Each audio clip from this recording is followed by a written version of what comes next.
everyone's really great at making Star Wars. Making Star Wars.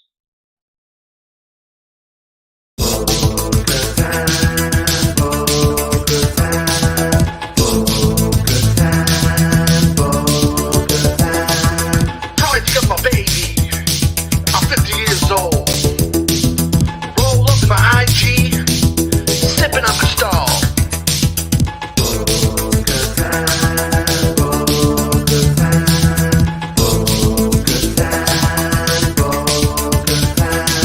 But you could be my mommy, 'cause I know you a hoe. Mr. Sword Tramp Stamp when you're 40 years old.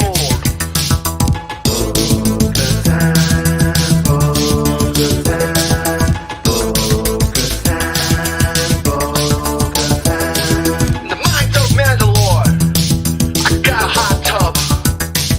My little green hands, giving foot rubs.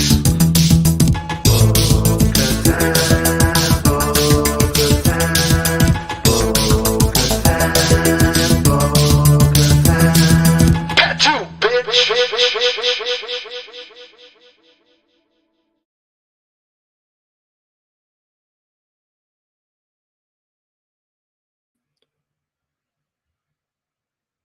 Oh, yeah. Got to put us on the stream. That's a thing you got to do for yourself these days.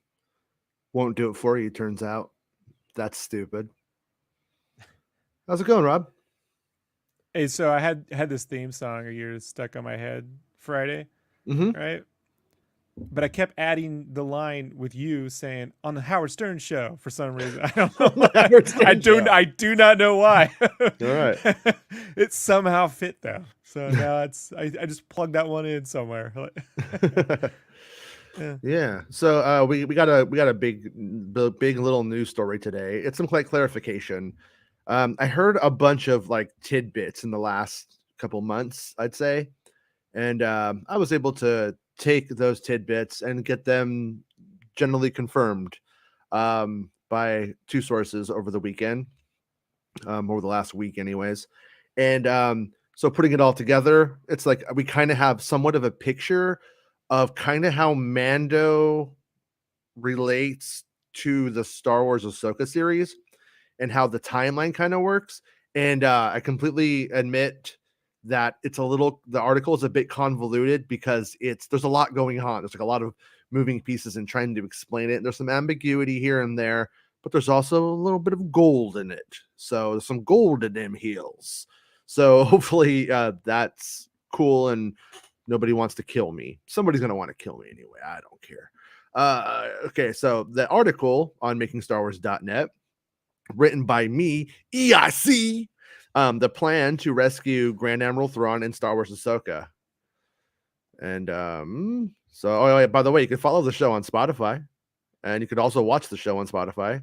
Appreciate it if you can't watch the YouTube show all day. YouTube is the best place, but also you can become a channel member and support the show. You can become a Patreon supporter, support the show, whatever you want. I think you might be able to even support the show on Spotify. I think. I'm not sure. I think I enabled that. I don't know. But if you can, cool. I'd appreciate it. All right, so here we go.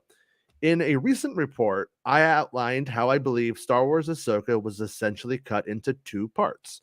The first part is dealing with Sabine's story issues and the New Republic, while the second part is actually going to find Ezra Bridger in the locale he was whisked away to by the Purgles alongside Grand Admiral Thrawn and his fleet of Star Destroyers. A huge clue to the story of Star Wars Ahsoka was under our noses the entire time. Morgan Elsbeth is to Thrawn what Ahsoka and Sabine are to Ezra Bridger. Both factions want their space boy back home, and their missions are somewhat identical. Sources tell me that Morgan Elsbeth is in all of Star Wars Ahsoka. So, and just in case anybody doesn't remember, she's the lady that Ahsoka fought in Ahsoka's first episode. Bait and switch. Morgan Elsbeth show. Morgan Elsbeth show. Oh, Star Wars Ahsoka, more like Morgan Elsbeth starring Star Wars Ahsoka. Come on, Disney minus. It's been retitled Morgan She Elsbeth. You get the reference? More like Morgan Chase Stanley. All they care about is money. All right. Poker Morgan face, right? It's gonna be. So Yeah, the it's really her rumor, story now. So the sorry. rumor, you're sorry. I'm sorry. The rumor is Morgan Elsbeth was not just chilling on Corvus and her villa during the Mandalorian Chapter 13, The Jedi. She was extracting resources from the planet to build a giant ship capable of bringing Grand Admiral Thrawn back to the core worlds. It must be a difficult place to get with some obstacles to overcome. Because to be honest with you, I don't know why she has to build a giant ship to go to the core. I don't know why that is. Maybe there's a barrier. I have no idea. So just a space reef. I don't know. Let's just go with it though. Okay. Morgan never stopped production on her war machine when the Empire fell. Din even mentions it looks like she is still in business, and that line is significant to this tale. Now, here's a little bit of course correcting on the loose ends we had. Early on, I believe the Order 66 survivor, a former Jedi named Balon, was found in the far reaches of space. But it actually turns out Morgan Elsbeth is allied with Balon and his apprentice named Shin in the core worlds, and takes the Force users with her to fetch Thrawn in the second part of the series. Balon and Shin are in both parts of the tale. So back in the core worlds, we got a witch and two ex-Jedi, or an ex-Jedi and his apprentice, and they're helping her go out there to bring Thrawn home. These two Jedi Way dropouts are allies of Thrawn and accompany the Night Sister Morgan Elsbeth into the unknown region to bring Thrawn home and assist him with his deeper agenda. I don't know what that is. Probably in the books that you guys are all going to tell me about and insist that's what it's about. I have no idea. There they will. It'll be hinted at in the 50th episode of The Bad Batch. Santa's really excited. Santa's going to make the connection. There they will find Thrawn with his new bodyguard named Enoch, who looks like a golden Destro from G.I. Joe with samurai influences. Pretty sure he has like a samurai helmet on a Destro face, you know? Okay. The nerdy logistical question at the moment is, what exactly is Morgan Elsbeth building? Is it a giant ship that can also bring the 7th Fleet back home with it, or is the 7th Fleet just going to be abandoned? Because in Rebels, the Star Destroyers are all whisked away, right? They can't come back for some reason. So I think there's something there. I think like this thing she's built will help bring the fleet back too. But that's a logistical issue that you need an Imperial to figure out. I don't understand it at the moment. One source said it was a large ship she was building, and others mentioned she's building TIE fighters and such, which might lead to what we saw on Mando this week. I don't know. Maybe it does. Remember how, Bo-Katan's house gets blowed up? Remember when that happened? And she's like, that's a lot for a warlord. Well, it might be Morgan. I don't know. Okay. So either way, there is a project on Corvus, and it is to build the tool to save Grand Admiral Thrawn. That's the point. What they're doing. So as I mentioned before, part 1 of Ahsoka seems to take place just before, during, and after the Mandalorian Chapter 13, The Jedi. And it seems as if Ahsoka's back half, not her butt, but the back half of the show, the final 4 episodes of Ahsoka take place sometime after, probably parallel to Mando 3. Morgan's first appearance in live action shows her seemingly defeated, but her death is not shown on screen. Morgan being a Night Sister is also never clearly stated, but we learn her people were wiped out and she has a chip on her shoulder about it. For all I know, Morgan turned into a bat and flew away before Ahsoka could kill or capture her. She's a magic user after all. So something happens there. Poof. I don't know. It's like a Monster Squad when Dracula turned into a cartoon bat. Remember? That's exactly what I was imagining. Yeah. You get me, friend. You get me. It's just the shadow. We see just the shadow animating, right? Yeah. I like it. I'm guessing we will see what really happened in the conclusion of Morgan's fight with Ahsoka. That just might be what kicks off the next phase of their plan, since this is where Ahsoka learns where Thrawn is. Where Thrawn is happens to be where Ezra also is. So to reiterate, the story is about a witch armed with 2 ex-Jedi who head to an unknown region in a vessel that took some effort to build on Corvus, and somehow Ahsoka and Sabine follow the Night Sister and her allies there. A large fight will take place in a location I believe to be called the Nodian Highlands. I saw some art for this place called the Nodian Highlands, and there's some like weird little dudes there and stuff, and I believe that's where the fight happens. That's where we see Ezra, Sabine, and Ahsoka face off against these guys. I also saw some stuff pretty soon about the lightsabers too. If you guys want to know about that in a future report, No, it's interesting to me. No, we don't want to know. Okay, and speculate.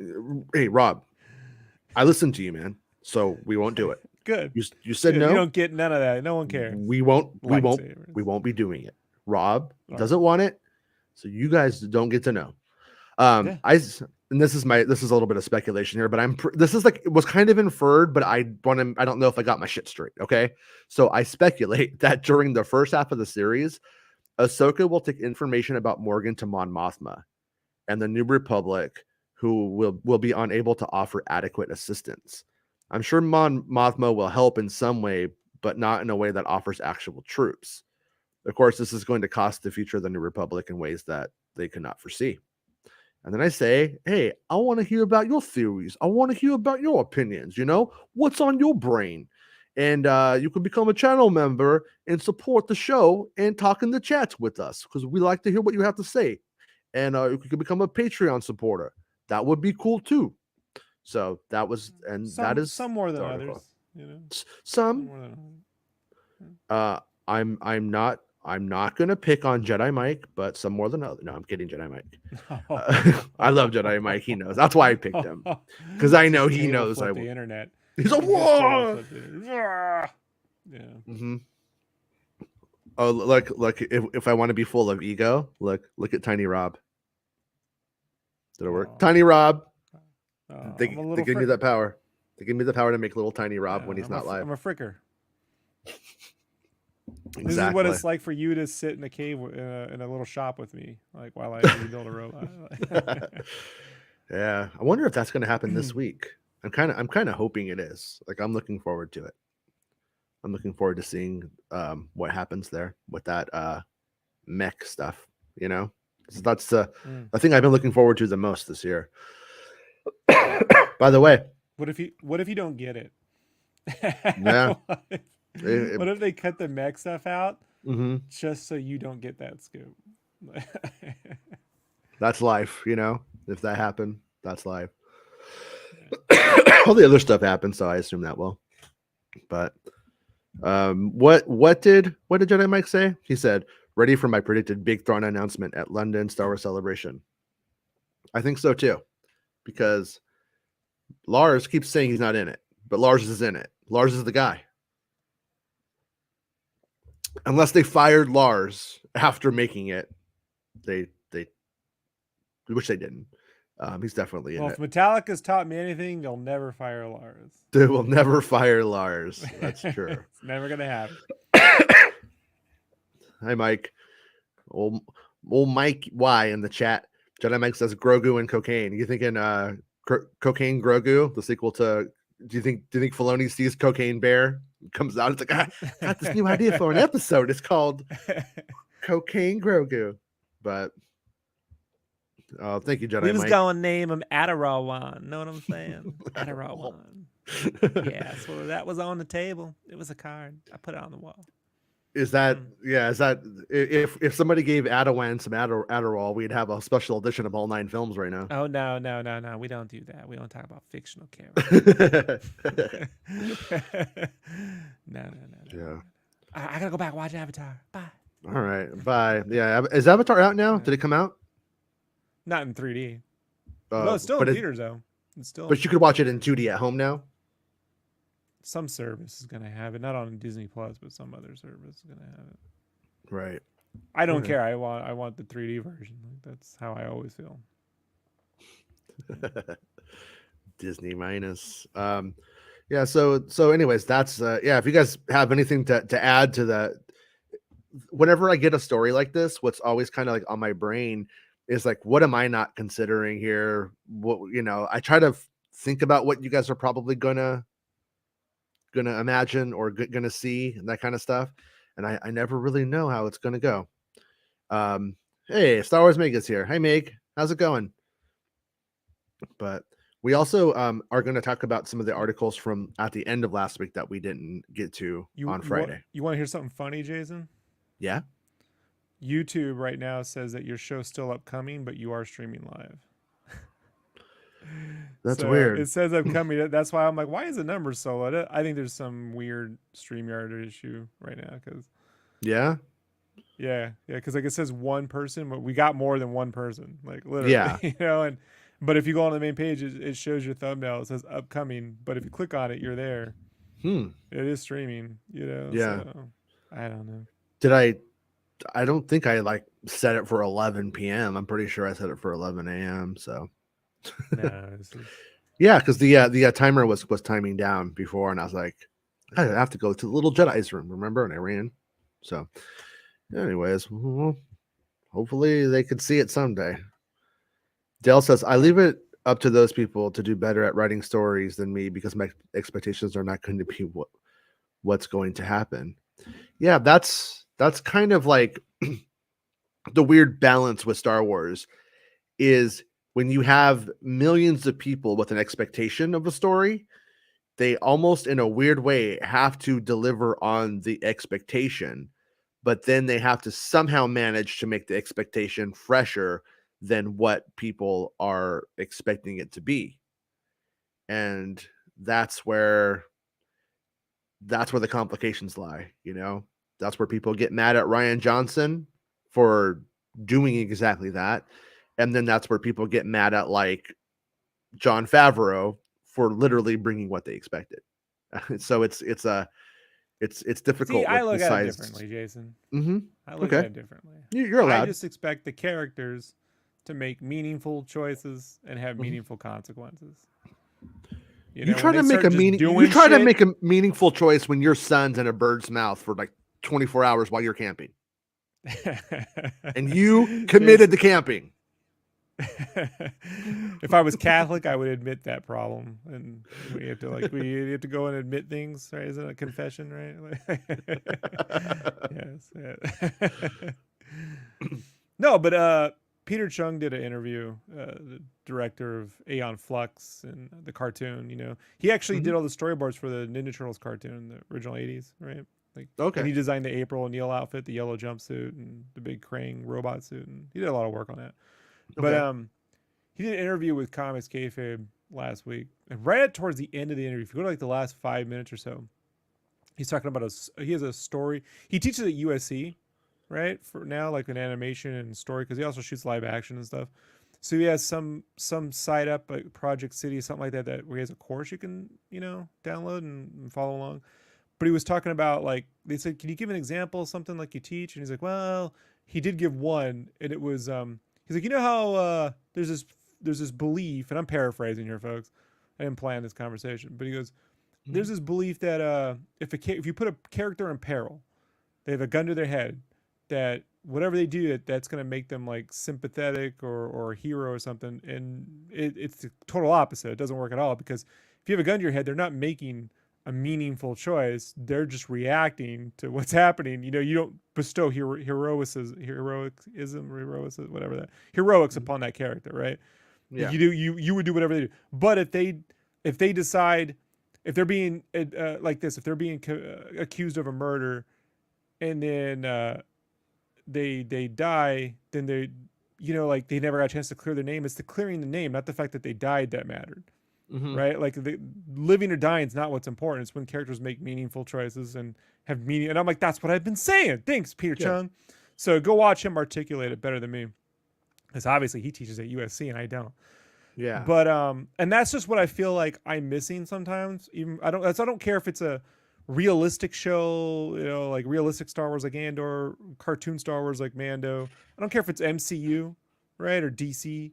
I just don't want to be sitting there going like, why the fuck did you do that shit again? What, because your mom's name is Martha, like, and his mom's name is Martha. Like, that's the big clever thing you worked out. Rob just flung some Chung. That's what we say around here. So when I just see like Mando, like, why did you go get an R5? You could have got any droid. I don't want to know. You didn't know where to put the IG-11 droid. You were gonna put them where you put all the robots. Like, it's just they just do things. They just do things, Jason. Here's the thing though. You got to just say fuck some of that nerdy shit, because where's the fucking jet? Where's the jetpack go?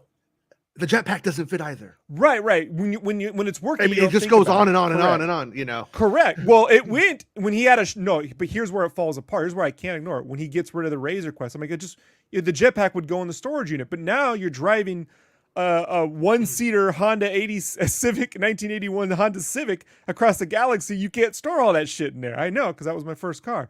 So like, that's just, well, she's busy being cooler than us, Barnaby. You know, what do you want me to do? We miss Max. We always love having Max on, but Max has a lot of adventures that just don't include us because we're just fucking dorks.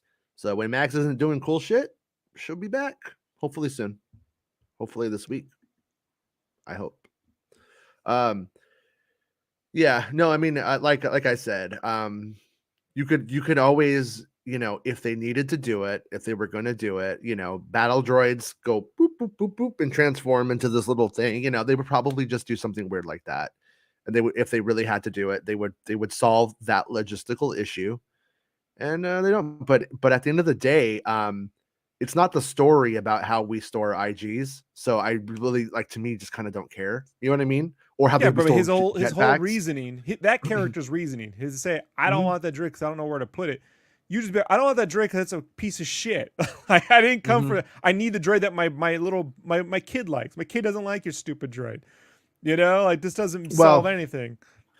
With him getting with what we think we know, that Grogu will get the IG mech this season, Daddy's gonna need to get a new minivan, right? That's kind of where, you know what I mean? That's kind of where we're at.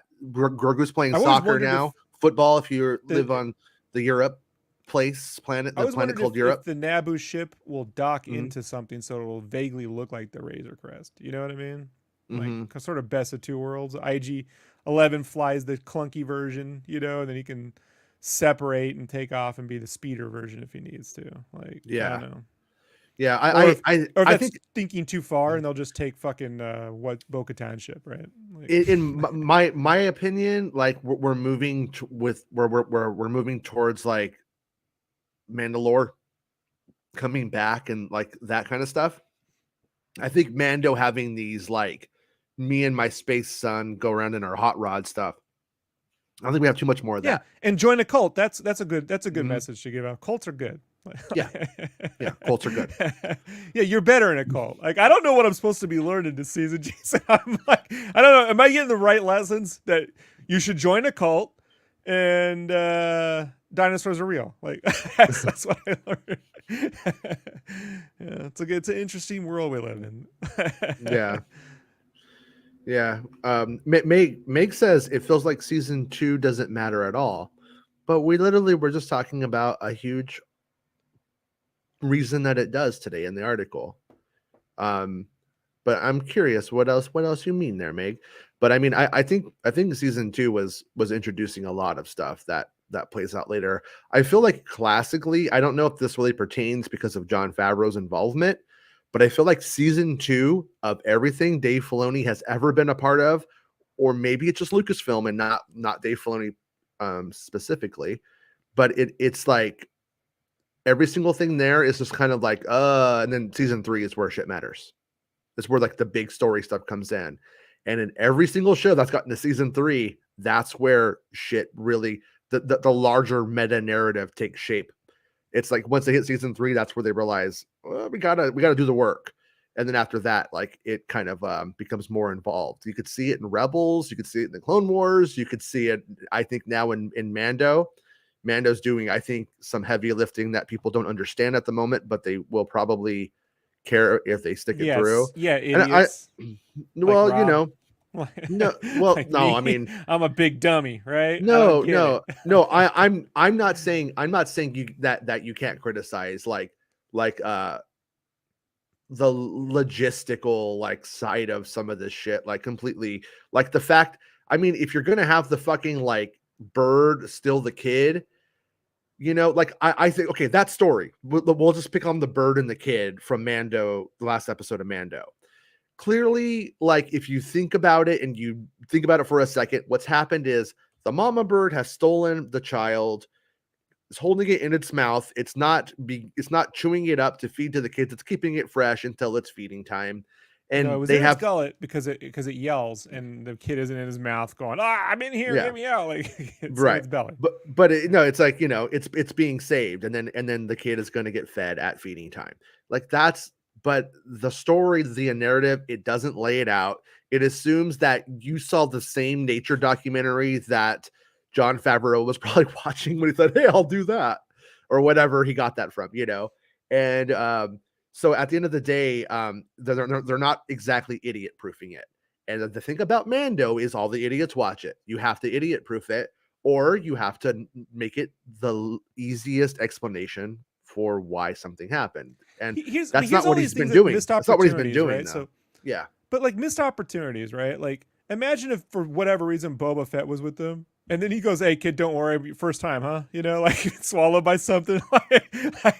like yeah, us Mandos, we get swallowed by shit all the time. We crawl out, live another day. You know what I mean? Buckle up, buddy. Like there's just things you can do that play into like they actually have real like shared experiences and not lore history, not comic book issue 132 paragraph 6 history. That thing, it's like the characters lived in experiences aren't recognized. It's just this weird surface lore stuff, and it's difficult for me to describe. But like when you get past that and you get into with these characters, all right, we know these animals have been picking off our dudes, so we don't have one guy on the hill shooting at it. Like, we don't have one dude keep an eye while we're out here. On that one, I'm going to say we're literally target practicing right now. Yeah, yeah. No. That's when everybody could have been shooting at it. That actually, I don't agree with the whole thing of like they seem to be like, watch out for yourself, watch out for your own shit. They're huge individualists.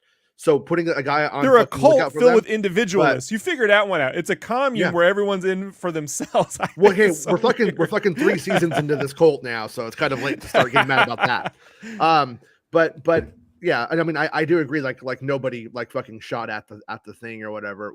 But yeah, they're shooting at the water, but they don't shoot at the fucking giant creature that took off the kid. So they're morons. Okay, so we could but okay. It's like. No, but what I'm saying, but the actual stuff is like the heavy lifting, which was my bigger point, was not that a dinosaur killed a kid. The dinosaur who was trying to steal a kid, that was to appease people who were going to be mad about the fact that they had Coruscant for a whole episode and how it was setting up the climate of the New Republic and the galaxy that the Mandalorian is in. Like that's what that episode was doing, and they were getting all of that out of the way. Like, I don't think we're going to keep going back to Coruscant and watching Pershing going like, I don't know what happened to my brain. So I don't think they're going to be doing that. I doubt next it. Next episode. Oh no, my brains. Jason, the one thing on this show. I quit. Careful what you say will never happen. Yeah. Well, no. Okay, I will say I do think we may get a follow up to like mushy brained Pershing, just be like, that's what happened to him, or him going, where am I? Who is me? That could happen, but I mean like a whole episode towards it. I don't think that's gonna happen. Dale, hold on. Dale, yeah, but they'd kill the kid, or the bird would kill the kid. They already said no one comes back and they never make it, so they're already going to they already know these kids never come back, or whoever gets eaten. So like, you gotta at least fucking try. Like, I don't know. Again, there's just things that they say that don't link up with what they're doing. They're just saying them because that's the thing you write. Sometimes you write Jason, like in Queen songs when they just write temp lyrics because they have a beat and they put in fried chicken, right? Yeah. For one vision. And then at the very end, they keep the fried chicken in there, and 40 years later, people are still wondering why it says fried chicken at the end of the fucking song. I'm surprised they haven't got canceled for putting fried chicken in a song about Martin Luther King, personally. But yeah. Oh, Jason, don't. No, that's literally, that song is about Martin Luther King. No, I know. And then they end it with fried chicken. That kind of comes off weird. Yeah, I know. It's confused. And so I'm like, you just keep one vision, because it's just, this is your little in joke, or it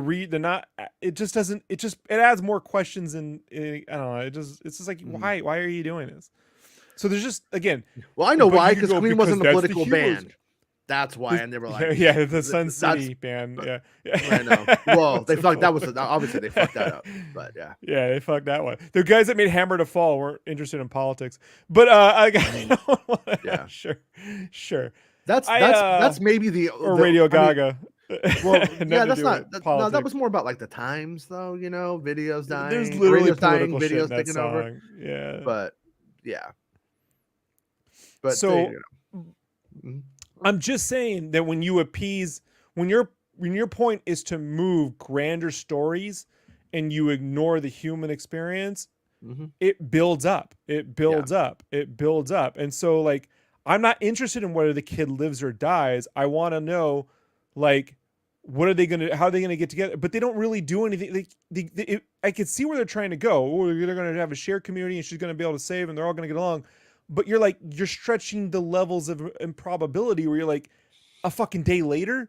Like, is there no? This should have been one continuous action sequence, one big set piece, where they take off and then like there's just ways to do it that aren't like. I guess we got to drag. I mean, this was a short episode too, which was crazy. So like, I don't know, man. That's I think where there was reshooting on the episode. Personally, there's a lot of you think little things, that make me think that. But I don't know if I should tell Meg, but Star Wars Meg said, "How did Ragnar come out of the dragon's mouth in one piece with no injuries? It actually bit his dick off." Sorry to break it to you, but Jace, no, yeah, not he that has, poor kid. He got his dick bitten off. So, No. You'll find out in a book coming from Dark Horse. He didn't get the codpiece armor yet, right? Like, yeah, poor guy. Star Wars Meg says the Mando and Bo stuff is okay, but mind numbing. Like them hanging out, like doing stuff. Not working for you this year, huh? Poor Meg. You know that whole term faster, more intense? This is the opposite. It's just slower and lackadaisical, my friend. Just take your time. Take your time. Yeah. I mean, I honestly, what you guys are complaining about in this show is just stuff that's always been there, in my opinion. Like, that's why I was less in love with Mandalorian than most. You've always hated Mando. No, I don't hate it. Hates things. I'm the only one who hates things on this show. I hate them, Jason. I'm not a fan. Like, you love everything. That's what they say. That's how this works. Yeah. Well, Farm Boy says, without putting too much science in Star Wars, it stored him in its gullet, kind of like a food storage pouch animals in our world got. Yeah, that's literally where I was taking it. And also, like, we don't know if he might be a tough guy. He might have some bruises and scrapes and stuff like that. He might have a scar. It just doesn't tell. But a good B story would be the kid in the belly surviving. But yeah, I mean, I personally, if I was writing it, I would have been like, like Ragnar, and then all of a sudden, fucking Ragnar cuts out of the fucking beast and cuts it. You're like, that's a Mandalorian kid. He's a fucking badass. That's what I would have done. You should watch Primal. Because Gendy, the guy who made the Star Wars that you don't like, actually is making better Star Wars with Primal. I like Gendy's The Clone Wars. It's just not like the Star. It shouldn't be like the dominant Star Wars story. You know what I mean? It's like it's a fun experiment. Yeah, he's grown as a storyteller, and I don't know if Favreau's growing as a storyteller. Well, we'll see, won't we? We'll see, won't we? We'll see. Wills C3PO. It's all connected. George Lucas rhymes again. George Lucas rhymes again. By the way, story. I got a. This is just kind of funny because I got a source at Pinewood, and I reached out to them, and they're so earnest and helpful, and I really appreciate them. They're probably watching today. And I appreciate what they do, but it was comical. Oh, hold on, I think Bespin is here to join us, but I think I have to change the theme for him to be able to pop on or something.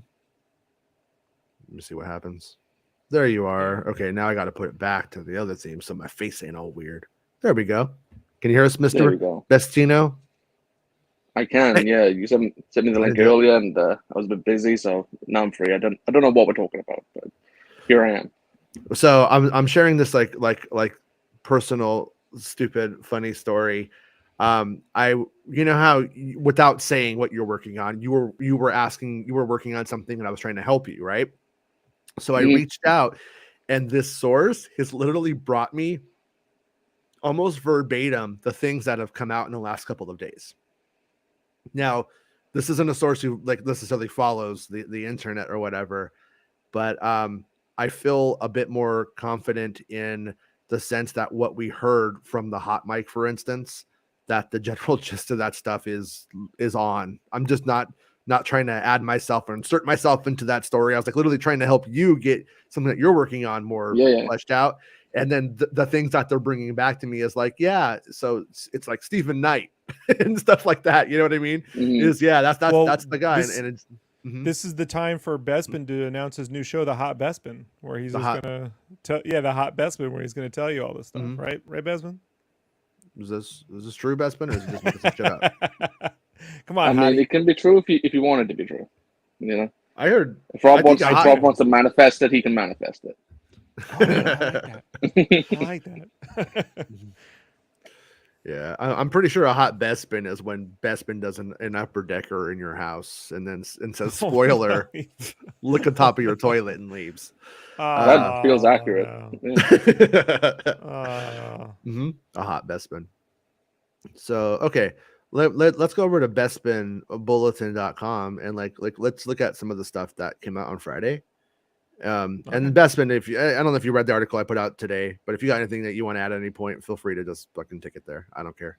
It's your day. It's your day. Oh, and Chris wants to know if he's supposed to pay Bespin $100. Yes. I thought we said it was $150. $150 for me, $150 for you. 300. That sounds right. Yeah, we are Sparta. Okay. So there was this is from the old hot mic on Friday that you pulled this information, right? Yeah. Let me get rid of the old article. All right. So Halloween, David Gordon Green was reportedly developing a Star Wars. And so if you read Bespin Bulletin like I do, you could support him on Coffee. It's spelled Kofi. I don't know why. Just go with it. According to journalist and insider Jeff Snyder via the Hot Mic podcast, director of Halloween 2018, Halloween Kills, and Halloween Ends, David Gordon Green was reportedly developing a Star Wars movie. Green was supposedly trying to get a Star Wars movie off the ground before the release of his second Halloween movie, Halloween Kills, which released in the fall of 2021, and was received poorly by critics and audiences alike, touting a lousy 38% on Rotten Tomatoes. Snyder said, shit. So I don't follow these movies. Is that what happens when you're trying to make a Star Wars and you're making a film? You're like, you know what, Star Wars thing's more important, and you start fucking start slacking on the other job. Is that maybe what happened here? Well, the film was already shot. The film was already, I believe, it was already done. Okay. It was just delayed because of COVID. Okay. No, I think that they delayed it a year.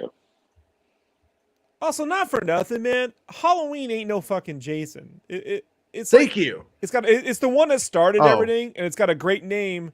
But let's be honest, Halloween should be more like that movie Trick or Treat, like an anthology film, or it's just crazy shit going down in Halloweens. Like, well, that's what John Carpenter wanted, you know. So really, yeah. Well, that's why we got Halloween 3, when it's not connected to Michael Myers. Oh, Season of the Witch, right? I haven't seen it since the '80s, but there you go. Like, it's not something you make 3 fucking films out of. Like, let alone 3 more films and Rob Zombie bunch of movies. I mean, is there not a more useless? I mean, unless you got Jamie Lee Curtis, just don't. Like, they got Jamie Lee Curtis and it wasn't enough, right? Like, there's nowhere to go with this. They got it in all 3. Only one of them is good. That's the Halloween 2018 one, but it's kind of like that requel sort of thing. The other 2 are very divisive. I think Kills is one of the worst Halloween movies they produced, and I don't mind Ends, but a lot of people really dislike it. You know what? Now he's doing an Exorcist trilogy. They need to just Jesus fucking Christ. They need to send the Exorcist goes to the GOP, goes to the breakfast, the prayer breakfast, and then this is the Halloween needs like Rick and Morty or some crazy shit in there, like a Purge. It's a spoof. It doesn't go anywhere. There's nothing to this. These are people with IPs that are like, they just know they're good for what, $60 million every time, no matter what. So long as we only spend $10 million, we're good. We'll make $60 million back. Like, I don't know, man. Like, honestly, dude, Kevin Smith's Red State's a better film than any of these Halloween movies made. since the 70s. Like, this I, is I like ridiculous. I like when Jason Voorhees' mom's all, "You are making love. You are making love." Nothing beats that. Nothing beats that. It's like when they keep making Psycho movies. You're like, there was one movie. Stop it. Like, this is not something you keep going with. I like the one with Elliot where he bangs his mom. I kind of like that one. Show. Silence. Anyways, The show. Okay, so this is Snyder. 3. I'm playing the role of Jeff Snyder. I'm told that before Halloween Kills came out, David Gordon Green was trying to get a Star Wars movie off the ground. I'm told that David Gordon Green, this is speculative, I've heard that he regrets signing on to do an Exorcist trilogy straight after a Halloween trilogy. To do 6 franchise horror movies for a guy who is, by the way, David Gordon Green, who's hopped around from Snow Angels to George Washington. You can't pin him down with the genre. Don't know if he's loved getting caught up in this horror cycle for the last decade. Would it shock me if David Gordon Green didn't direct 2 and 3 of the Exorcist sequels? It wouldn't shock me. I've heard that the script for number 2 has already been turned in and they wrapped production on the first one. I would be personally surprised if David did 2 and 3, and I don't think a Star Wars movie is happening. That felt like a non-starter, particularly given how poorly those Halloween sequels seem to go over. Jeff Snyder, the hot Mike. So, yeah. I mean, it's like when but that's another thing that irks me, Jason, right? Like, if he's actually a really good director who got bogged down in bullshit, then Kathleen Kennedy's job is to see past that and recognize the fucking talent, right? I'm not saying he is. I don't know the guy. If it's a popularity contest, like, well, those weren't popular, so that means he won't be popular. Then you gotta stop. That's what like Jeff Snyder says, and then that's like what the internet says. Like for instance, Star Wars Episode 9 didn't happen because they didn't like Colin Trevorrow's shitty film about that kid, which isn't true at all. Right? No, because then her husband. Well, you know how we know that's bullshit, because her husband produces him on Jurassic World 3. So, it's not. I don't believe. I don't believe that angle. I think that's an assumption on his part. I can't speak for him if he says that's what it is, and then that's what he says it is. But I think that was just an assumption on his part. And the other thing is that it like there are a lot like this isn't like, oh my God, Kathleen Kennedy does it again. They literally take filmmakers and accept pitches from them all the time. There's probably 25 of these over the course of the last 5 years that we just don't know about. And this is one that we do. And so yeah, it's like they never announced these movies, and he says as a non-starter because it's like they probably got something from him back from him and we're just like, nah, about it. It's probably just kind of like where it went. But I have to imagine with the story coming out, and with The Exorcist coming, when does The Exorcist come out? Do we have like a release? October. So if you want to know about the quality of those movies, though, they're a dual. Well, the first one is a dual theatrical and Peacock release. The other two are going to be Peacock releases. But didn't we hear that the first one was good and it was just supposed to be a Peacock thing, and then they decided to go theatrical because it was good? Or is this just them getting thirsty for horror and being like, we should just put it out in the theater? If anything, the word has been that this isn't great. Okay. So, and I think but they know in the state. But here's the thing: they also know that in the state that movie theaters are in, if there's dead zones in October, and usually there are dead zones, and that's what's really weird is you normally don't get Halloween or Exorcist films in October. They usually put them in counter programming areas like in December's or January's, and when there's a bunch of holiday shit, they'll put out something dark for the college kids, right? Yeah. And that's how it kind of works when you play into the when everyone's going to Walmart and the stores and you see Halloween decorations everywhere, they don't go to the movie theater longing to see a Halloween movie. You would think the opposite, but it's just not the case, because when you turn on TV, you're getting Garfield, the Halloween special, and you know what I mean? Like, you're getting all these themed things during the season. So to put it in the theaters might just mean that there's nothing there. They round the numbers up, and we know we're good for 70, 80 million. We're not going to get 70, 80 million in subscribers on the Peacock, on the cock for fucking, on the I know everyone does, on the cock for this thing. But this is like, I've been a part of these like companies where they get IPs like this, right? They get like a package deal where they go, we have this and this and that, and how can you make that work? And I'm like, you can't make The Exorcist work. It's like It was a thing in the 70s. It came and went. There's nothing else to this. Now, could somebody do it? Yeah, but they'd have to do something so fucking radical. You know, like I mean, that you'd be like, I can't believe that. I think you have to have that supernatural worldview to watch The Exorcist and for it to scare you like it did those people in the 70s. Does anybody take Catholicism seriously after the Tom Hanks movies with the right? Remember those movies with the dude? the Ewan looking for McGregor was Jesus? in that. There was angels and there was demons, dude.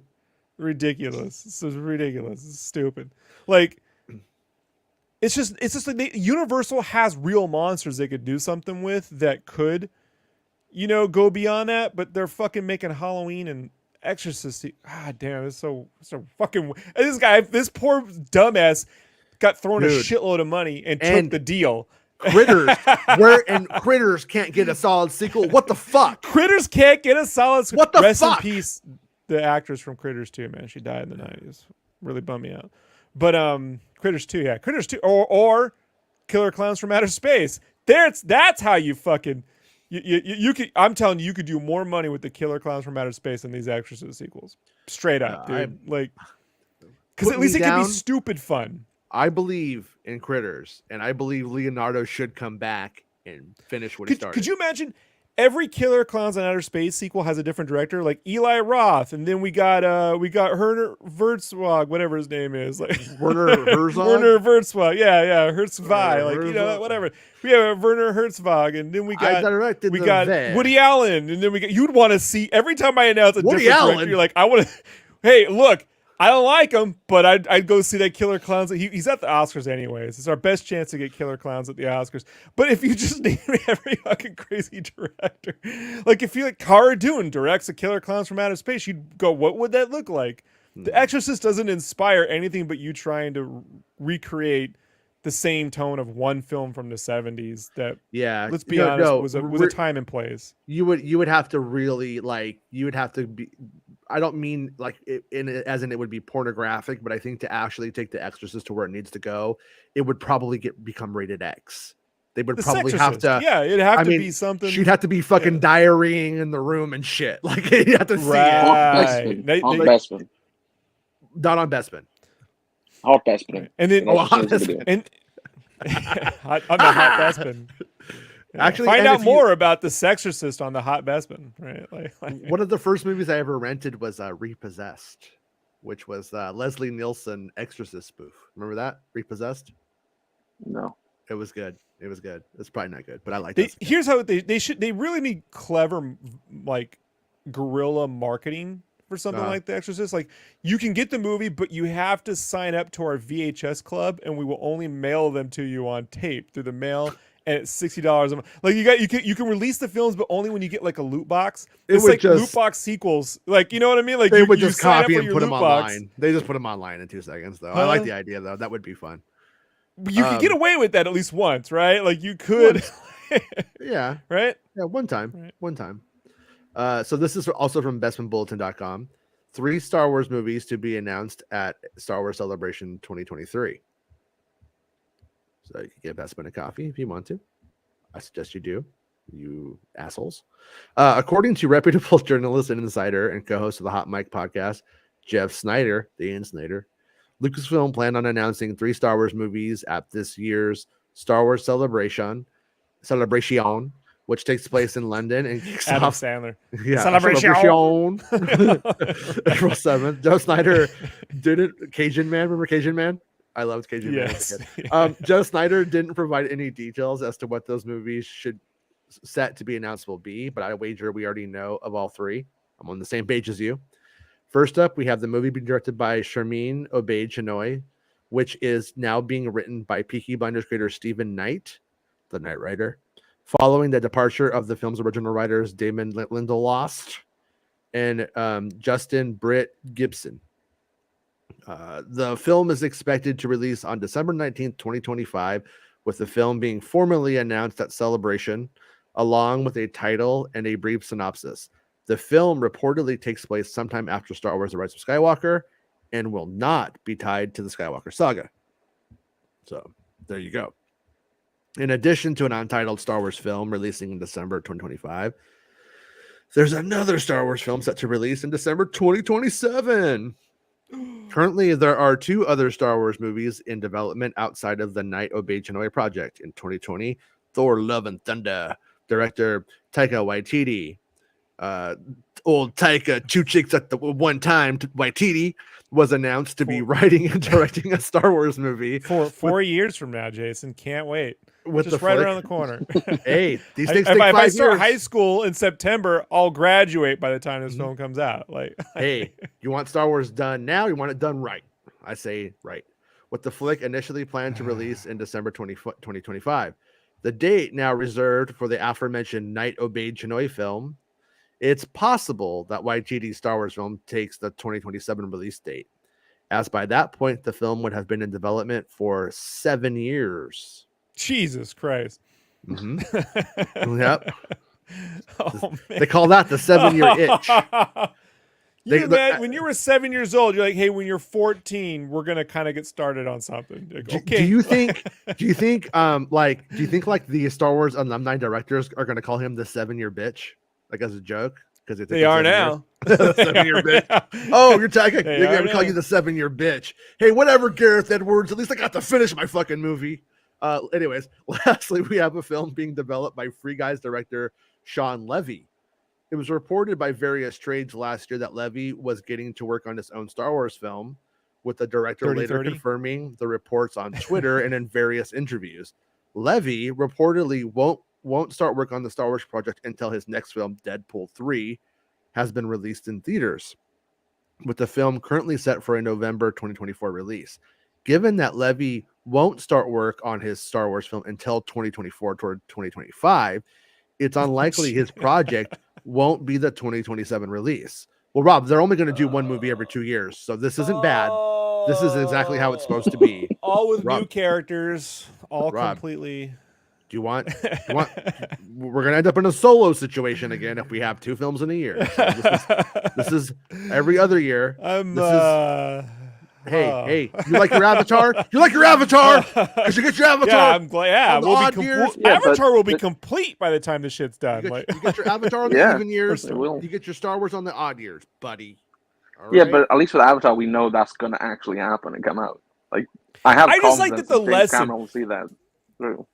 Guys, I think you're missing the point here. The point is that the lesson they took away from Solo was that they can't sell a Star Wars movie in May. That's not the lesson to take away from Solo. That is what an executive does. That's what they do. They go, we have to release it on Christmas now. That is the only time we can release it, so it's gonna be at Christmas. Oh, we can only do it at Christmas. If they that's what they took away from it. No, they took away from it that if they can't pump out a movie a year consistently without one of them eventually falling off, and they took away that if they can't do 2 within a year's time frame. But Solo came out 5 months after The Last Jedi. Like that's a bad move. Yeah, that was 2 in 1 year. That was too much. If it came out in December, it would have done a bit better. I don't think it would have been an actual commercial hit, but I think it would have done better than 300 million or whatever it made. What do you think it would have brought? How much more do you think it would have brought in if it was a December release? Like 50 more million? You think it's that much? No, I think if it had proper marketing and had a fair size gap between The Last Jedi, maybe it would have made 500. Mm-hmm. All right. I just think it was a mistake. It should have been delayed anyway because of didn't they film the reshoots up until 6 months before the movie came out? It's not just they did a little bit of reshoots. They reshot apparently 70% of the movie. So yeah, I remember it was like that. It was like they were doing 40% for Rogue One, but I never knew exactly how much they actually did on. Did they ever confirm how much they redid on Solo with Ron Howard? Did he ever say? It was just rumored to be 70. Yeah. I wonder what it really is. But okay, so you go on to write, Bespin. Though we can expect Star Wars films to be announced at Star Wars Celebration this year, don't expect any announcements of series from Lucasfilm's other franchises, according to Jeff Snyder. Lucasfilm has been ordered by Disney to only work on Star Wars series and films, and that a planned Indiana Jones series has been scrapped, as had a second season of Willow. Snyder said, "Here's a concerning thing. Not a concerning thing. I don't know. It didn't surprise me whatsoever when I heard it. I heard from a good source that Ravenwood Indiana Jones series at Lucasfilm is dead. And I'm told that Disney told Lucasfilm that you're only making Star Wars stuff from now on. They canceled Willow. They have Indiana Jones 5 coming up, but you tell me, does that feel like one of the biggest movies of the summer? And I think it's going to be. I disagree.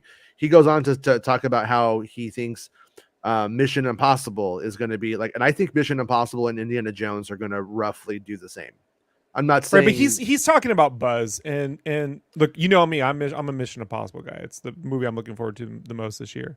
But I've lived in LA, right? I'm from San Diego, but I've lived in LA, and you live, LA-ish.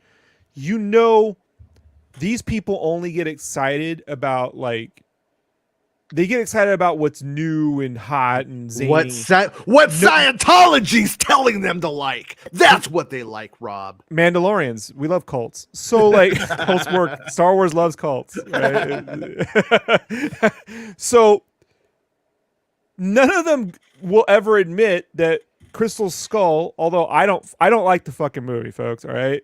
But not for the reason why most people don't like the movie. I just whatever. The fridge part is the best part of the movie for me. But Indiana Jones is buzzing. It made like a refrigerator. It made like $850 million fucking dollars that year.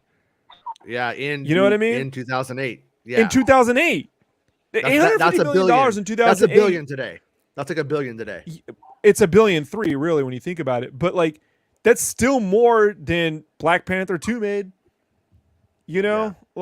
It's more than forever.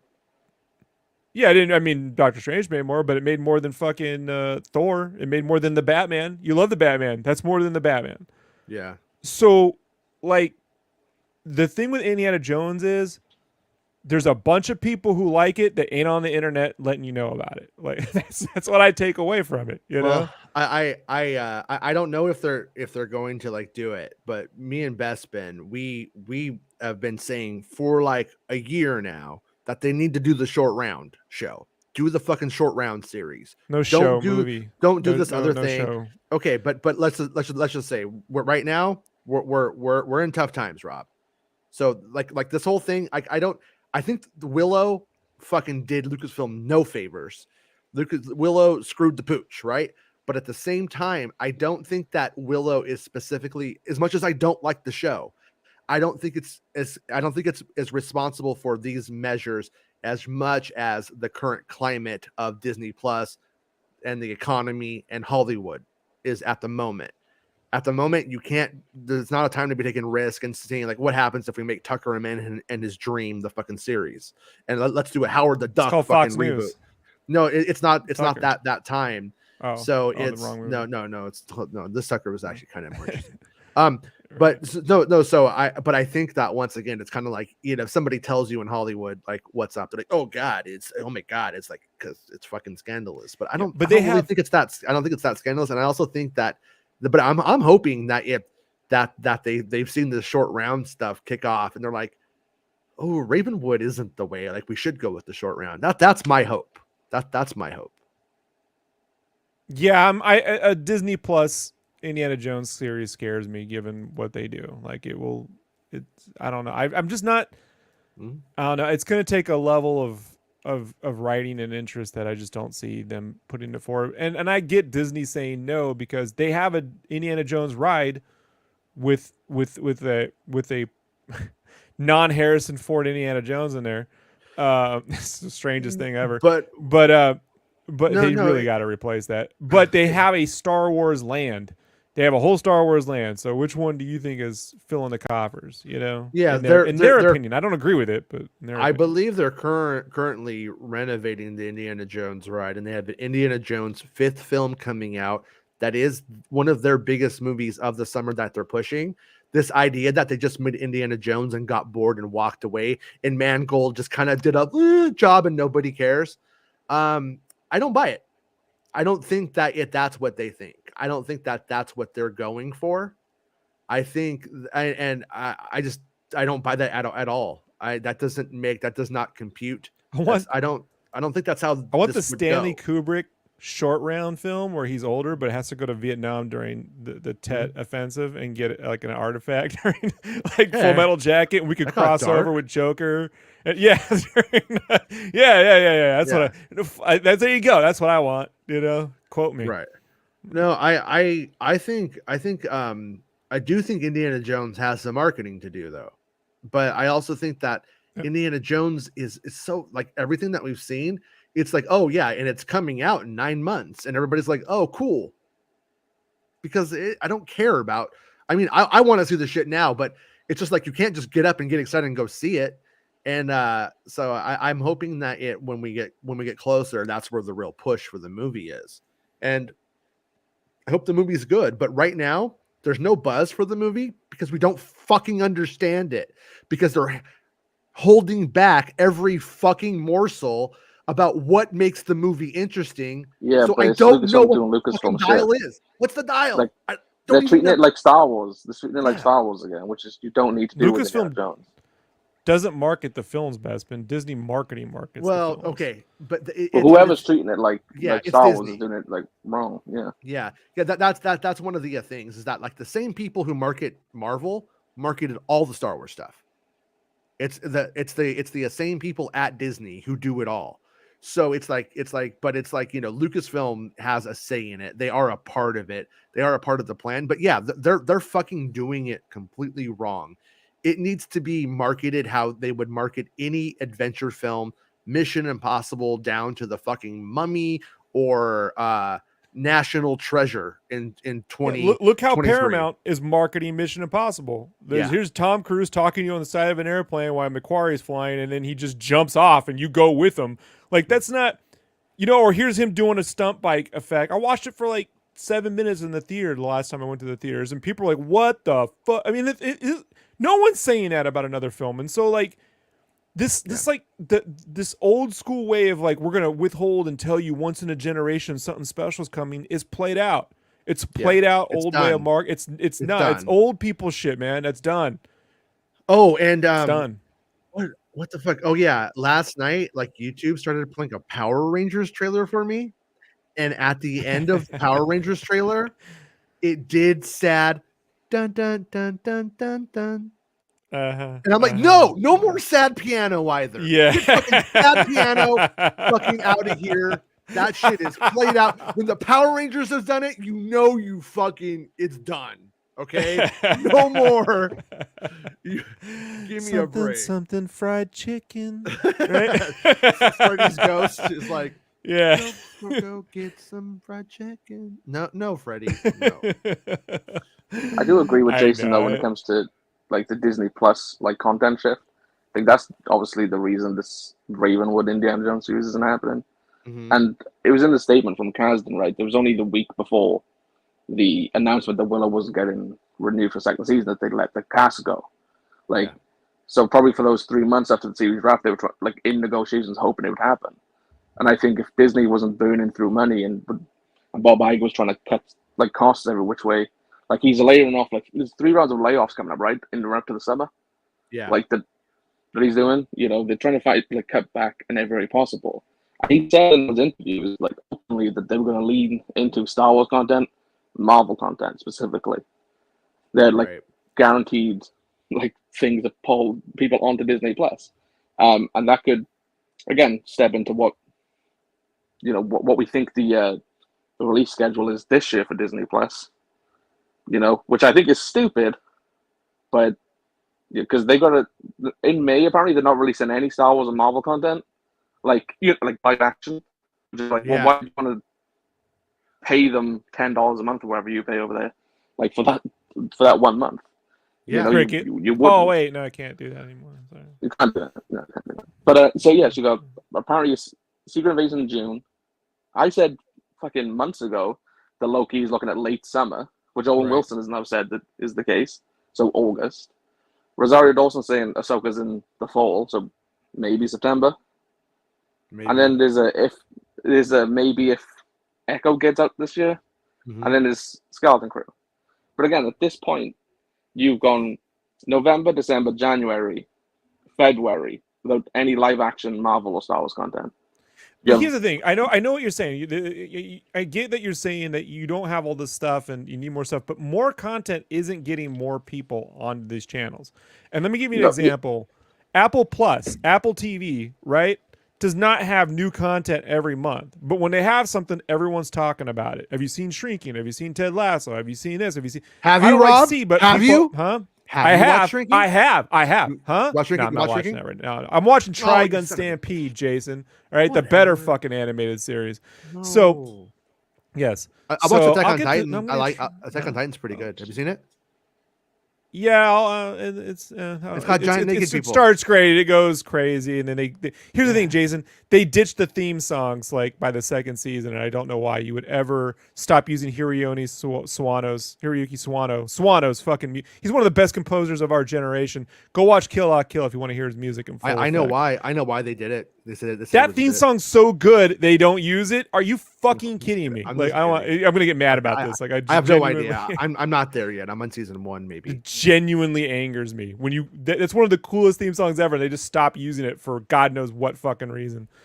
But they do need shit when it pops. You go, oh damn, I gotta go check that out. I'll go fucking sign up. You know. So you're saying now, when it pops and you can't stop, that's when it's right?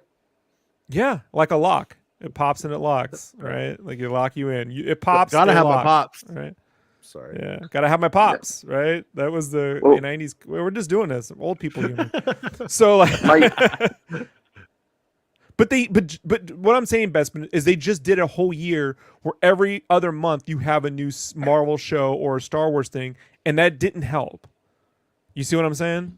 Having more their plan at the not moment help. isn't to grow. Their plan is to retain now. That's what I was going to say. Yeah, he wants to retain it by feeding us what retains the subscribers, which is primarily Marvel and Star Wars. They need to increase the quality and increase their better. Their marketing was really bad. When they do have a good show, they don't know how to market it. They just don't. No, they throw out random posters on Twitter and to get you excited for Paley Moto. Well, like, that is not it, guys. Yeah. No, I don't disagree. The thing I have with it is, again, they've gone from at that point there's 4 months without any Marvel or Star Wars content, and I don't include the Bad Batch because who really is tuning in to watch the Bad Batch between, there's a small portion of people, Santa, right? And it's probably like the hundreds of thousands, I would assume. Yeah, I could be wrong, but I would assume it's. And then you go 4 months without like one of your big tentpole franchises releasing something.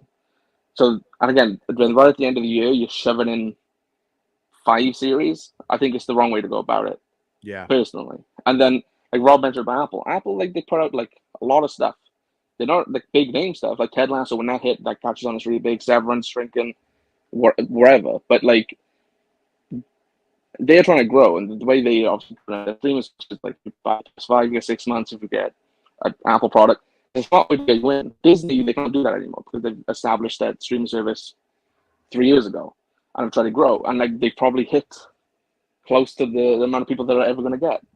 But I think if you need to retain that, which is what he claims he needs to do, you need to be not spending 5 months of the year without a piece of Marvel or Star Wars content. I'm not saying it needs to be every single month you're hitting with one of these franchises. They need to not have one guy writing 50% of that Star Wars content. How about that?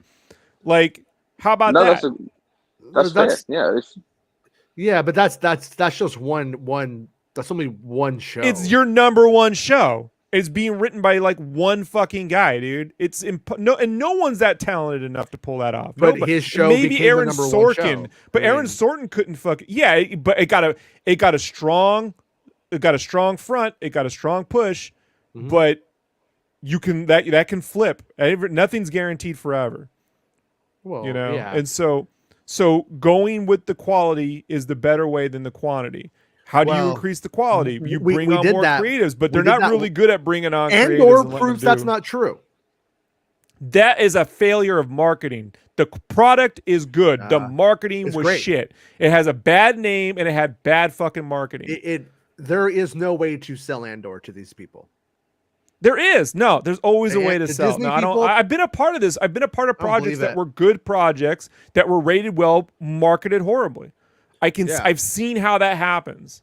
I mean, I love it. I love Andor. I think it's the best thing that they've probably ever done. Might be one of the best things that they ever do.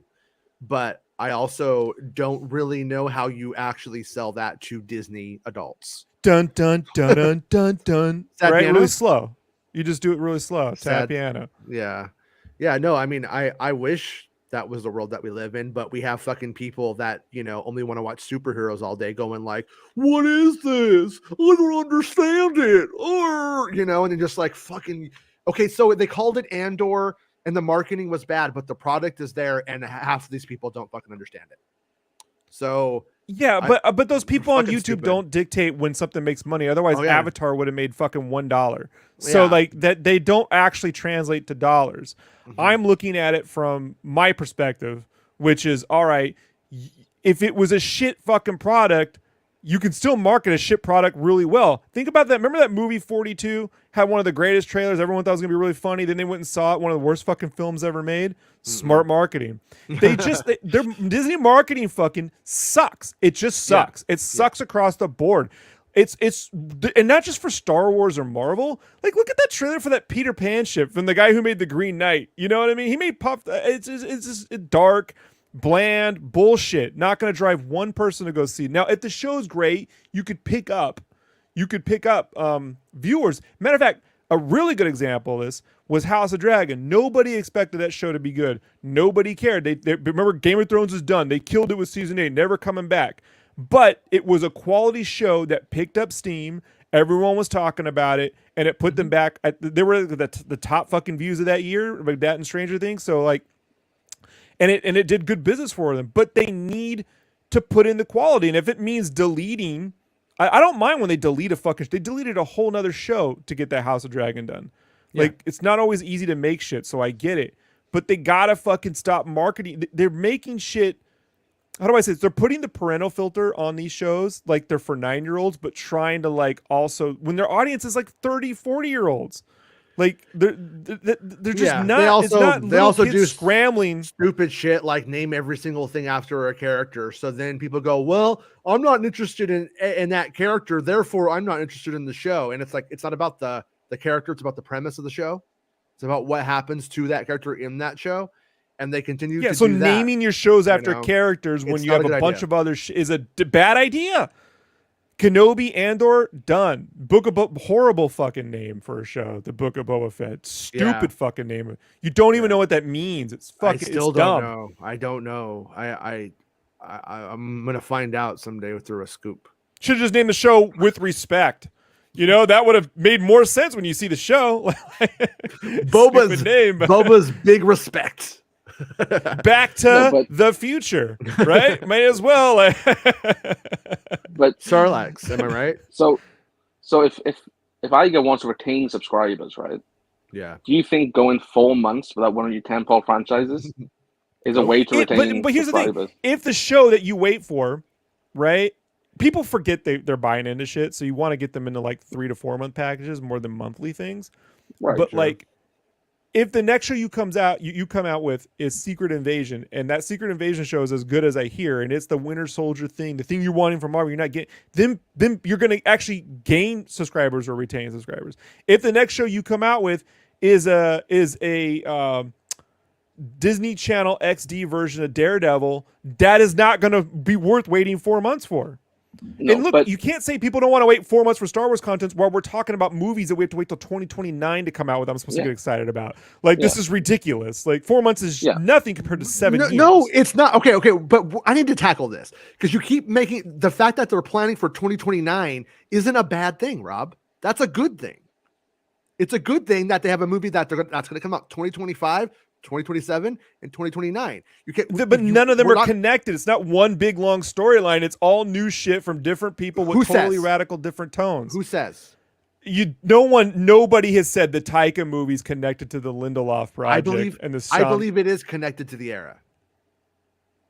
The era is not the story, Jason. No one gives a fuck about an era. They care about the characters in the story. Rob, look at the story we just had today about Ahsoka sitting next to Mandalorian. That's how these things are likely going to interface. I still didn't know what you were saying half the time, which is why I shut up when you were speaking. I'm like, I don't know what's going on. This is all witches and wizards and shit. I don't fucking know. I'm dumb. I admit it. You know, I kind of need to like. I can't get my head around Elsbeth. Rob, I'm a dumb and a poor Morgenschloss, as like, well. Yeah. All right. Well, you're anyways, slightly smarter. You're smart. I wouldn't say that. You wear But- a Freddy coat. You know, like who wears a Freddy Hey, shirt? this is Smart a people. this is a John Lydon sweater, friend. Sorry. Johnny Rotten, Kurt Cobain. Anyways, what I was going to say was, is that the events of these movies I think are likely to interface in some sort of ways. So I don't think it's going to be just like disparate film after disparate film. It's going to be like things happen in the Star Wars universe, and then we're going to explore. So these things are going to somewhat align, I think. But right now, I think anybody who says one way or the other is still overstepping, you know. But we can't say it doesn't. We can't say that it does. I get it. Just getting like random one-off movies that have like no fucking like things that are just going to come out and fall off. That's what'll happen. And that's exactly what's being pitched so far. But we'll find out. Well, they have. Next to be fair, month, right? They haven't even announced any of these things other than Taika's doing a movie 3 times. Yeah, but Rob is writing like Patty Jenkins, Taika, and Feige is all standalone movies. They weren't supposed to be connected. They might have been in the same time or the same era, but they weren't connected. Yeah, no one's going, man, I can't wait. This movie takes place in the same timeline as some other fucking. That's not what they care about. They care about following the characters. No. What's going to matter is in 2025 they go see a movie, and whatever is a true catalyst that fires the storytelling of these next films in that era. And if that doesn't succeed, then they fucked up. But you got to hope that they come out at Celebration and say like, this series of movies, 25, 27, 29, they are connected.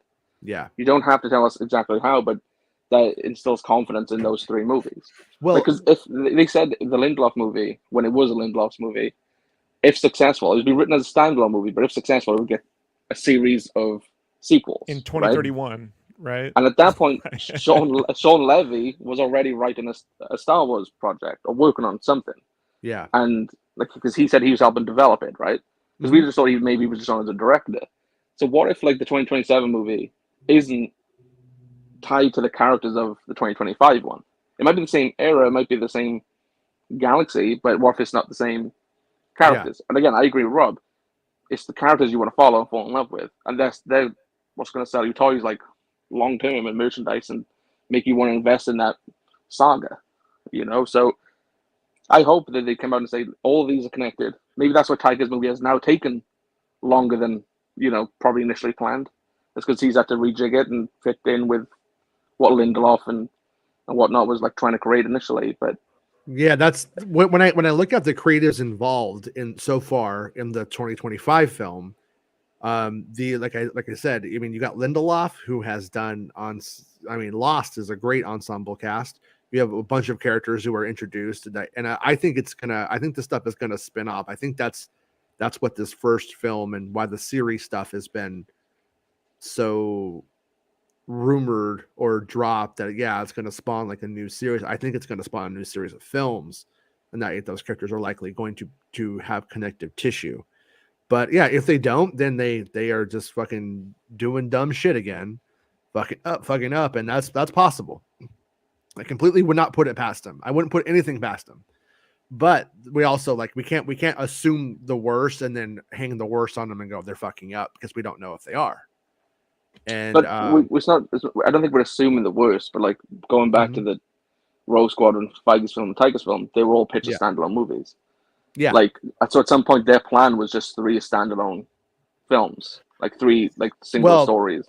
Yeah, they want the continuing storyline on their TV shows. Okay. And each movie's going to be completely its own thing. Feige, that's so weird. No. And then we're going to get the movie directors to work on the shows and the TV show directors to work on the movies. Rob, the Feige, the Feige thing, let's just be real about the Feige thing. He wanted to do a movie. It was oh shit, let's just go forward with this and make this announcement to save our asses. The Feige thing, I just don't even have any fucking, I don't know what that even was, if that was ever even anything truly something that they were going to do.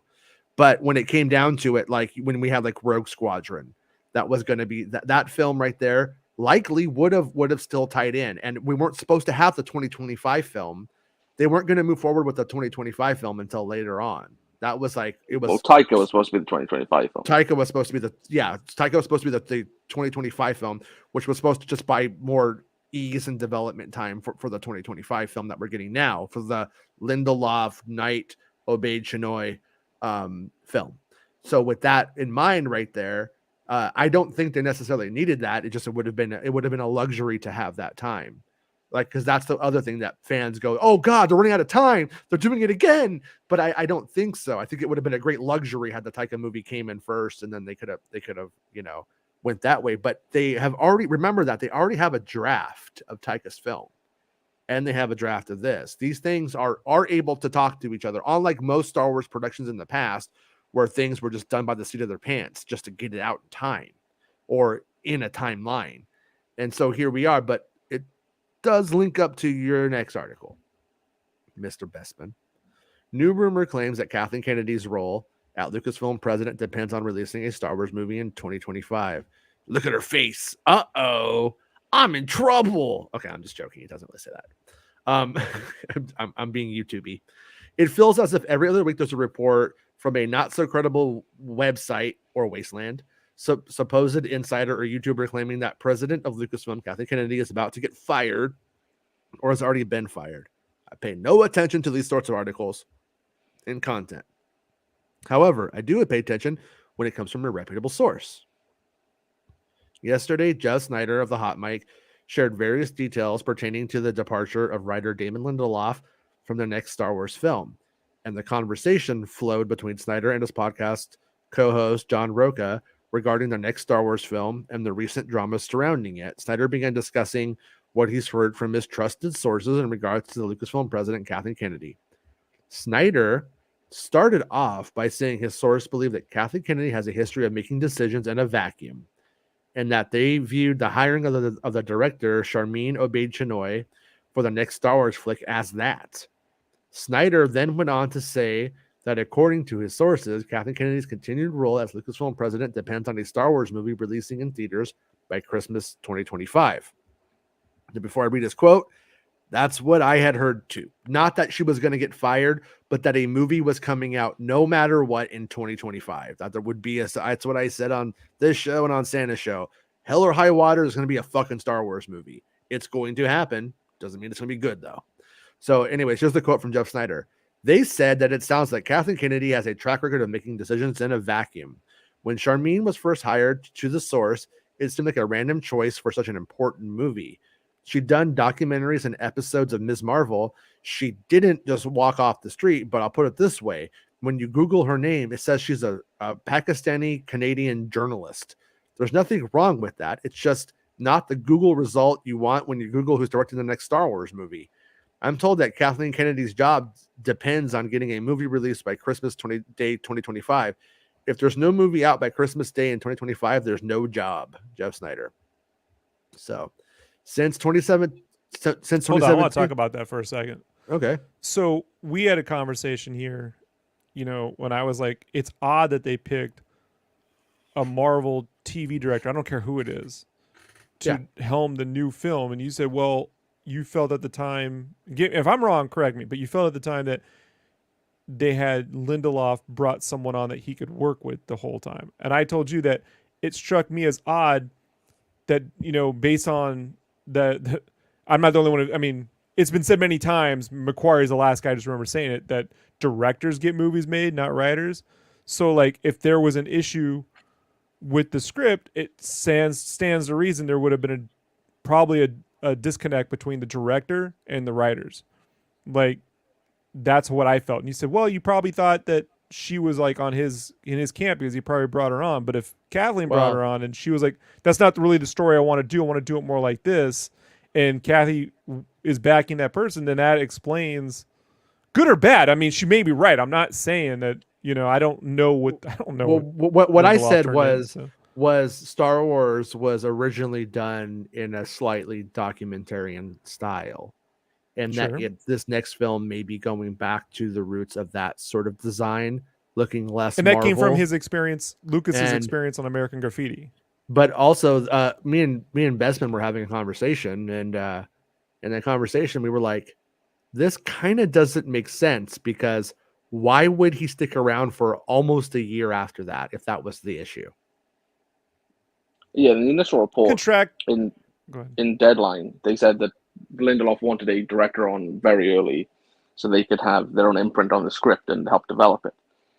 That's when Charmin was reported by the trades about she came on. It's not in this article, it's in the other one, but Jeff Snyder is saying that, you know, Kathy hired Charmin and she didn't care about Lindelof's input in the hiring. She didn't consult with him. She just brought her on, and there was conflict between the director and the two writers. So, yeah, that was the thing. But he also says that it wasn't any good. That his work wasn't any good. So it all could have plays... been self-deprecating though. Well, like that's what I would do if I'm leaving a project. I'm not going to go. We didn't get along or agree. I'm going to put the blame on me. It wasn't. I didn't turn in good work because that's Snyder, the best way out of it. Snyder puts it on Lindelof and then puts it on Charmin for being the problem. That's where I'm like, he does say like when he talks about Lindelof, he says that the sources who's telling him that the Lindelof script wasn't good, they might be incentivized to say that. Mm-hmm. Right. We don't know what that is. We don't know if it's somebody on Charmin's side telling him, or maybe Stephen Knight's or whoever, Lucasfilm side. But he's saying his sources being incentivized to say that Lindelof's film wasn't good. Yeah. His draft wasn't good, at least. And to be fair, George Lucas's first draft of the Star Wars wasn't very good either. So, like, it's just not. Yeah. It's not a good script. Well, that's why I really believe that this, when all is said and done, is going to look a lot like Rogue One's writing process. And I'm of the opinion, like I said this before, my opinion is there's a chance when we get this announced at Celebration that it could be a fucking different writer who's announced that's going to actually be the one to write the final draft. It could be Jon Knight. Favreau? No, I mean it could be Knight. No, it could be Knight in the end. But we have a writer's strike coming May 1st. So he's already on board. It gives him 2 or 3 months to knock a polish, to do a draft, at least a revision, and they're going to hand it over. But then he also has a lot of shit on his plate. This writer Knight has a lot of stuff on his plate. So I don't think the guy was hired to see this through to the end. I think he was hired to do a pass about maybe to make some of the changes that Lucasfilm was requesting of the draft. So I'm curious when they announce it at Celebration, if they just completely circumvent who the writers are, or if they come out and say, originally developed by David Lindelof and now being written by Knight. I don't know what they're going to do. I'm curious to see how they handle it. But I wouldn't be surprised if at the end of the day, it's a different writer who is credited as being the person who wrote it. And it's like in Rogue One, Jason Kasdan? We had, Rogue One, we start off with Gary Whitta. We got Scott Z. Burns. We got fucking Christopher McQuarrie.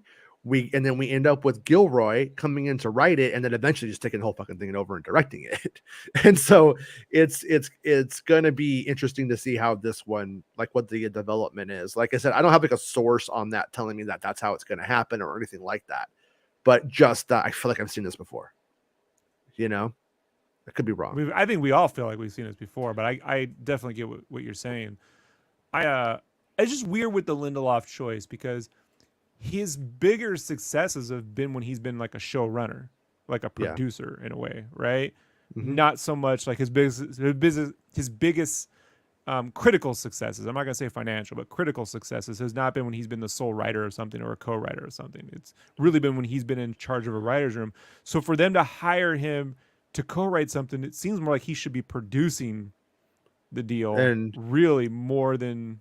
You know what I mean? Like Watchmen she was a showrunner, like. Well, and that's a question I have for what Snyder was saying in this report.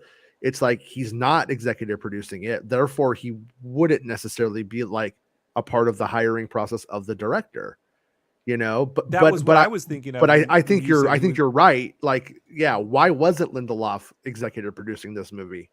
Like that's kind of where my head's been on it the whole time. But I also kind of think it probably has more to do with the fact that he may not want to executive produce a series of films. And maybe it was like he would be down to do 1 or 2, and then move on with his life. But I think I think maybe the choice has been made to have the executive producers. And the people that only want to do who are going to be seeing the series through, I think.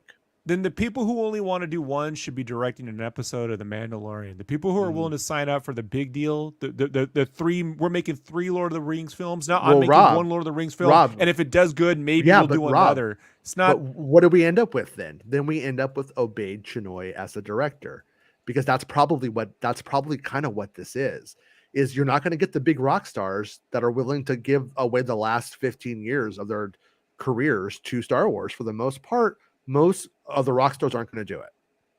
I don't have a complaint about their picking of her. I just felt it was odd. Yeah. Like, I think it's definitely an interesting choice. I'm hoping that if they see some really magical tapped talent in this, you know what I mean?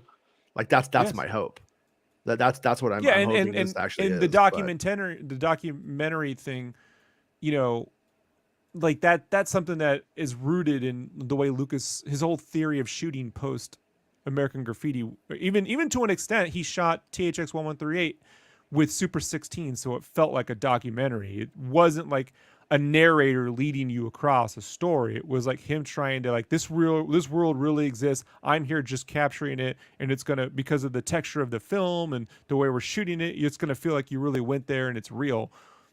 All of that makes sense. The question is, the cynical side of me says none of that shit's gonna fucking end up in the film, because like anything else, this is going through a studio, and it reminds me very much, Jason, of when Sony was planning the Amazing Spider-Man films, right? Post Spider-Man, Raimi Spider-Man 3, and they were like, we're going to do like a $60 to $80 million Spider-Man movie. We're going to do real physical effects, and it's going to be more mature, and we're going to go like, and then when it gets through, the first trailer is 100% CGI, Mirror's Edge, first-person FPS, Spider-Man. They spent $300 million on this thing, that.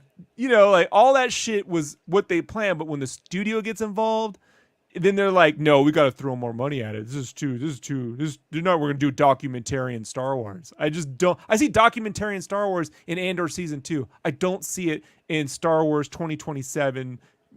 Christmas release, man. I just don't see it. And remember, nobody's saying that's what they're doing. That's just my assumption when you hire somebody who made documentary films to come in and do this. But also, she also did Miss Marvel, which I rewatched her episodes over the weekend just because I want to become more familiar with her work, and it's like they're nothing special. Yeah, she can do a job. She can do a job. Yeah, I mean, at this point, if you're just going to hire someone, who's up for fucking doing one standalone Star Wars film, who may have more? Bryce Dallas Howard. Oh, I could do it. You already got someone who's proven that they can do this stuff, and probably, I mean, fuck Flight of the Navigator, man. If you're going to go that route, I said it. Look, I'm going to tell you something, man, and I said it when we covered Flight of the Navigator. That movie has a glaring hole in it, and it's that film takes place in 1978, 1 year after Star Wars, and that kid would have been like Star Wars reference left and right when he gets on a spaceship. Droids this, Death Star that. There's no way. Kid's cool. It should have took place in 1976 during the bicentennial before Star Wars, because then he wouldn't have ever known what that shit was. But it's a glaring hole, Jason. big miss. Been complaining about it since 1986. No, but I'll be honest though. I don't think Bryce Dallas Howard is ready to do a Star Wars film. And until Bryce Dallas Howard does a film, she could do the relay race, but can she do the marathon? If she's not ready, neither is this director. I'm sorry, I don't know. I don't see any difference. I don't know. This director's made documentaries before. This director's done well. No, but that is actually. But they're not going to make a documentary Star Wars. They're not going to go and get 1,000 hours of footage and have her put it together to create a narrative, which is incredibly difficult to do. Sally Menke was doing documentaries before she worked for Tarantino. We don't know what the premise of the film is, so it's hard to evaluate that. Fair enough. You know what I mean? We should put a pin in this conversation until after Celebration. Yeah. When Celebration comes, then we'll be able to look at what was the angle of. But at the same time, there might be some angle to it that we just don't understand. She might have some sort of input or idea or some kind of visual things that she does in short films that we just never seen before. That's gonna be really cool. But I'm curious. I'm just cynical that any studio is gonna allow that to happen in the final product. I mean, here's it happened to Gareth, dude. That's what happened to Gareth. 100%. But you know who it also happened to? in a studio was Mangold. So when James Mangold directs the Wolverine movie, right? That looks like a Fox Studios $250 million bore fest, and it did jack shit at the fucking movie theaters. And then he gets the fucking abilities. He props to that guy to do Logan for like a $50 million, only because Hugh Jackman was like, I'll only come back if we get to do this. And they gave him no money. It's not because it was rated R. They just stayed the fuck away from it, right? They stayed the fuck away from it, and they managed to get through the system. But I just don't see, with what they're trying to do with Star Wars theatrically, they're going to allow that kind of auteurship to come through. Yeah. The last time they let auteurship come through theatrically was Rian Johnson, and look how that went. It went great. It went great for them. I agree. Overall, colossal win. But was it such a big enough win that they were like willing to let him come back for the third one? According to Fox, no, that isn't what the issue has been, though. I know it isn't, Jason. I'm being facetious, but the fact is he's not in the third one. Okay, like politics aside and the stories and Rejuan and all that stuff, at the end of the day, he's not back. So the average person looks at it like, yeah, you're right, it did suck. They got someone in here to fix it, and look what we got. Because they want a big tentpole 4-quadrant. What they want Star Wars to be a big tentpole 4-quadrant, big family film. Everyone goes and sees this thing, makes a fucking $1 billion. They're not looking for the auteur documentarian. That's where Disney Plus should be thriving with that stuff. Yeah, to be honest with you. And when you look at the other hires for the other two movies, you've got guys who have had a lot of experience with big blockbuster movies in Sean Levy and Taika Waititi. They're stark contrast to the hiring of Sean Bean or Big Chinoy. And I like Taika's movies. I'm half and half on Sean Levy's, and I don't know enough about Sean Bean, but if you hiring her for her talents in documentary filmmaking, it's a big juxtaposition to Taika and Sean Levy. And even when you look at the people they have brought in Disney, look at Chloe Zhao on Eternals, and I'll then tell look you at the through line, though, Bespin. The through line between her, Taika, and Sean Levy is that they all made things that are family friendly. Ms. Marvel, at the end of the day, is a family friendly story about a girl and her family. Taika's made Jojo Rabbits and Thor: Love and Thunder, especially the last one about someone and their kids. And Sean Levy made Night at the Museum films, or all those fucking stupid corny ass everyone can go to the theater and see your Blockbuster. You know when you used to walk into Blockbuster and it'd have fucking 100 Sean Levy films, but you can't find one fucking copy of Ninja Scroll, right? Because you're like, fuck this video plays. I hope you burn in hell, and it did. So it's all real steel. Yeah, but that's what I'm saying. These big family. I believe that's why she's being hired, to make that, and I just don't see. Yeah, I think that's not what Luke. That's Lucas making Return of the Jedi, not Lucas making the Star Wars. Totally different. I don't know. I mean, it really depends on what, because the thing I can't make heads or tails of, when we try to simplify what this is going to be based off of the hires, it doesn't actually compute. That I want the family person, and then you hire a writer, Stephen Knight, for instance, who's used to making movies about disaffected men who don't fit into society. I can't. Yeah, but what if he has a giant family circus collection? Like Bob Lazar, Kathleen Kennedy walked out of a meeting and just saw him sitting there reading Family Circus. Oh, you like Family Circus? And he's like, yeah, and I write scripts. Oh shit, you just never know. It doesn't really make sense. Thank you for the super chat, Nick. By the way, I meant to thank Nick. Can I super chat 79 pence every time? Shit, I want to super chat in different monetaries. Anyway, whatever. All right, so another article from Best and Bulletin. Are you cool to hang out still, Rob? You doing okay? I know it's kind of been going for a while. Sure. But we got one more article. New rumors suggest that Damon Lindelof's Star Wars script was not good. Supposed conflict between the writers, director, and Kathleen Kennedy. So here it is. You could give Bestman a coffee if you read this article. Okay, wait, here it is. Okay, earlier this week, as reported by Jeff Snyder above the line, that Damon Lindelof and Justin Britt Gibson, the writers behind the upcoming 25 Star Wars movie, had exited the project they started working on over a year ago, sometime in February, after turning in a draft. At the time, there was no details regarding their departure, but days later, it was reported that Lucasfilm had already found a writer to pick up where Lindelof and Britt Gibson left off in Peaky Blinders creator Stephen Knight. Today's Jeff Snyder, the journalist who broke the Lindelof departure story and who broke Lindelof was working on a Star Wars movie over a year ago, took to his podcast, The Hot Mic, alongside his co-host John Roca, to share what they had heard regarding Damon Lindelof and Justin Britt Gibson exiting the next Star Wars movie. Snyder kicked off things by revealing that, according to his sources, the draft that Lindelof and Britt Gibson turned in to Gibson was not good. And it seemed that Lucasfilm had no intention of working things out due to the quality of it. Snyder said, "First thing I heard, and this is from a very good source, is that the first draft of Damon Lindelof's script was not good. It was good. If it was good, then they'd find ways to work things out. So at first, I heard that the draft wasn't good, but the person who said that might be incentivized to say that.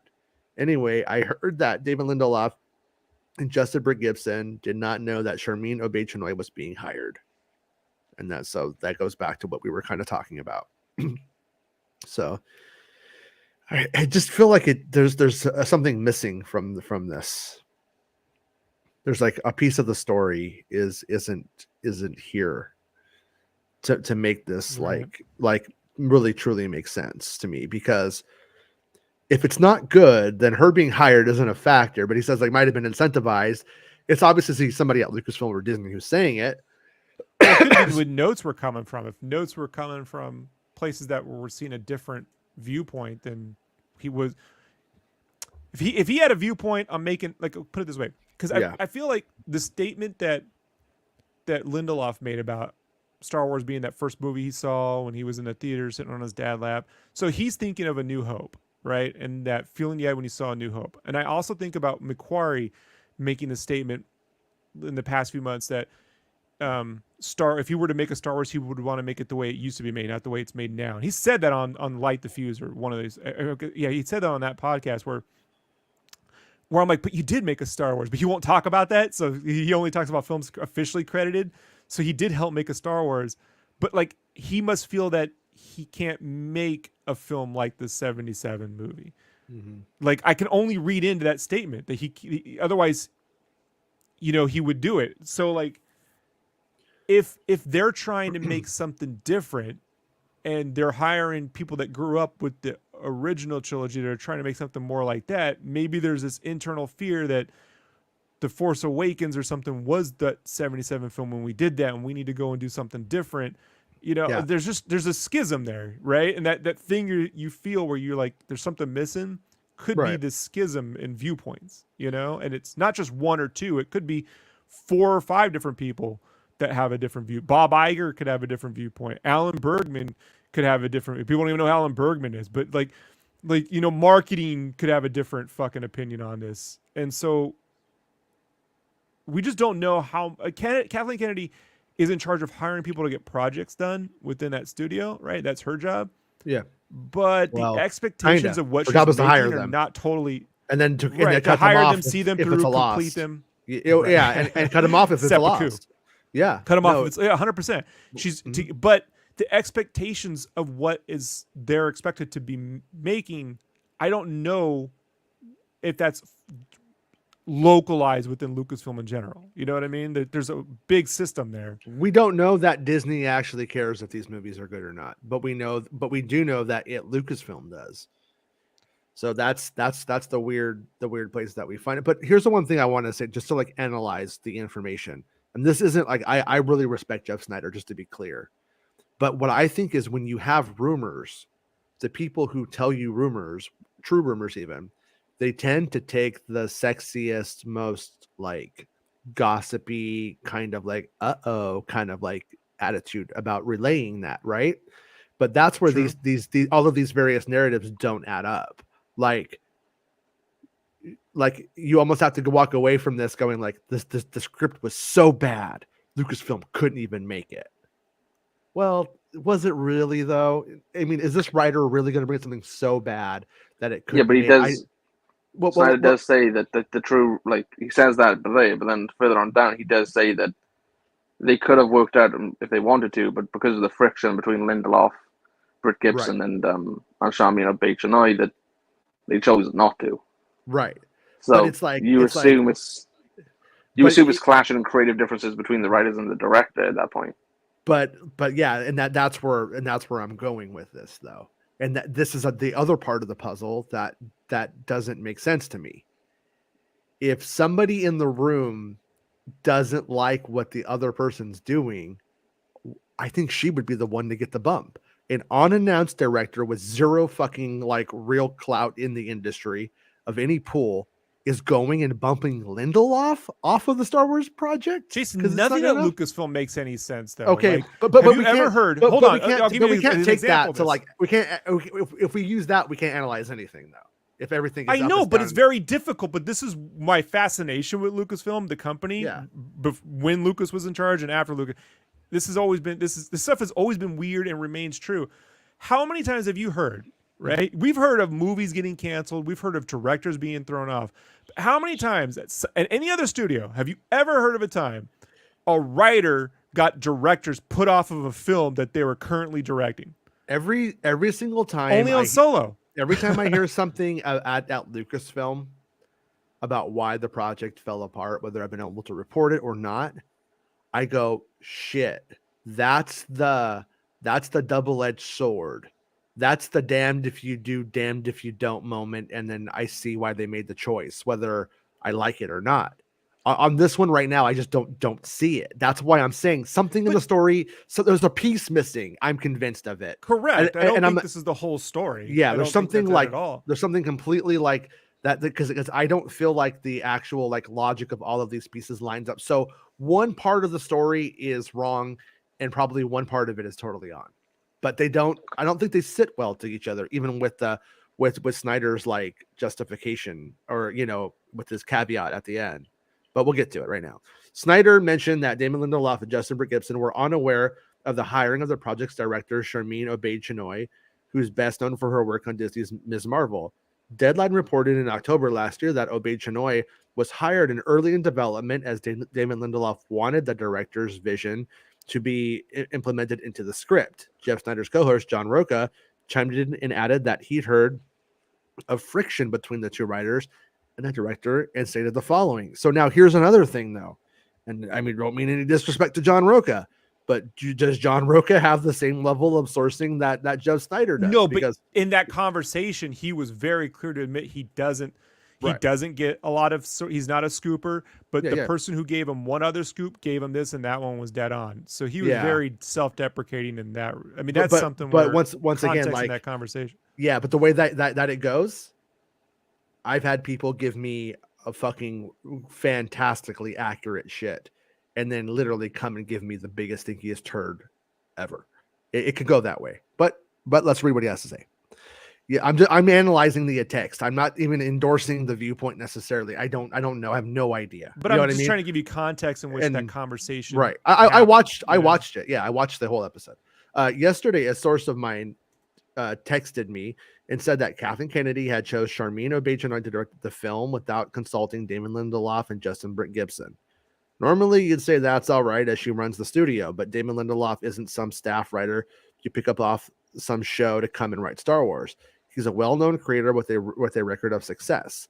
So there should be some respect paid here. And it seems like, at least according to my source, that Kathleen Kennedy didn't give a shit about that and hired who she wanted. There was friction between the writers and the director, which is what led to them, Lindelof and Gibson, walking off the project. So he's literally saying that's the reason that they walked off. And that doesn't actually make sense in the timeline, though. His rumor, in my opinion, does not compute to the sticking around for 8 months. I don't know if at the end of the day, if the director wanted changes to that script when they had a turn-in date, and he's like, "Oh, I'm going to meet the turn-in date. We're going to give him the film that we think." But you're adding to it, Rob. Compromise the most, but no, but I'm just hypothetical. I'm adding to it, but I'm adding what they're saying. I'm only taking what they're saying into account, which is all they could be responsible for. I 100%, based off how I have been following Damon Lindelof on Instagram since Prometheus, okay? And when Prometheus came out, he came out there, huh? He's mad. And for 8 months, he stays on the project, writing it, trying to make Obaid-Chinoy Let me finish what I'm going to say happy. and my point of view before we get to that, because that's not what I'm tackling right now. I'm tackling with him coming out and saying that he wrote a bad piece of work. He said, Yeah. maybe I should not be the one cooking. I should be the one eating. Sure. Since Prometheus, I watched him on that when that came out, blame himself for all the problems of that and Lost, because he did a lot of interviews. He said all the problem, it's me. He is a guy who will always blame himself versus pointing the other finger. He's not gonna be like Zachary Levi going on Twitter and going, "Well, fucking Kevin Feige wouldn't put me in something," and so and so. He says, "Oh, it's me. Don't see John Wick. I He starts understand crying. this. Did you see him start almost I start crying when he was understand saying, "Don't go see John Wick"? I understand this because crying away. this is how I operate as a creative. I I operate get it. with, if I'm off a project, if it doesn't work, I'm gonna be like, I didn't turn in good work. I will always blame, because there's no benefit. This is an industry of relationships. If you go and say one thing remotely like, well, it didn't work out, creative differences, they're just gonna blame Kathleen. You just blame yourself. Always blame yourself. Always blame yourself. That's the way to do it. So I have to disregard that, whether it was good or bad. That's truly what was happening there. I do think that some people on that studio didn't like it and some people did. Right. Okay, and that's why he left. But John Roca literally says he doesn't like that Chinoy came in, so he stayed for 8 months writing the picture. That just doesn't look. You But can still really be mad at like the hiring and like not being consulted and work with them. But if there's like friction for 8 months, that can still exist. But he might have had a contract friction- that says he has to turn back the money if he doesn't turn in a draft. But you don't want to be think- known as a guy who quits when Nah, a director comes on board either. You finish your draft, you complete your deadline, and then at that point you have an option to move forward or back out. There is a contract that's being, and if you're known as a guy who goes, they hired someone I don't like, I'm quitting, that's not a good look either. Yeah, I don't think this story makes sense. I still don't think the story makes sense without having to add all kinds of stuff to it. And I feel like if there was 8 months of friction, boy, would there be a lot of stories about 8 months of friction. That's just where I'm at with it. Work together. That's where I'm at with it. I mean, that's why they have to go in the office every day together. So. There's quite a few meetings that have gone into these films over very periodically, and so something's missing. Something's not right. There's more to it on that. It's not the whole story. So at the point of Lindelof and Britt Gibson's exit, Obey Chinoy had been on the project for at least 4 months. Jeff Snyder followed up to Roca's comments, adding that he too heard of some potential friction, which is whatever. Fucking that's just whatever. That's just somebody going, oh, it's dangerous there. Lindelof, Britt Gibson, and Obey Chinoy, adding that his sources question how anybody could have friction with the Lost writer, claiming that he's a very nice person. Snyder went on, so once again, she's the problem.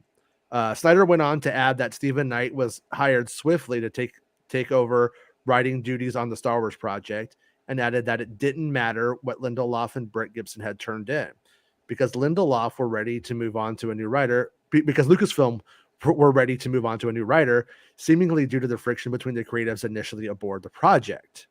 And once again, I think she's the one who gets the fucking boot and not Lindelof in that scenario. But she's also like the Kathleen Kennedy hire.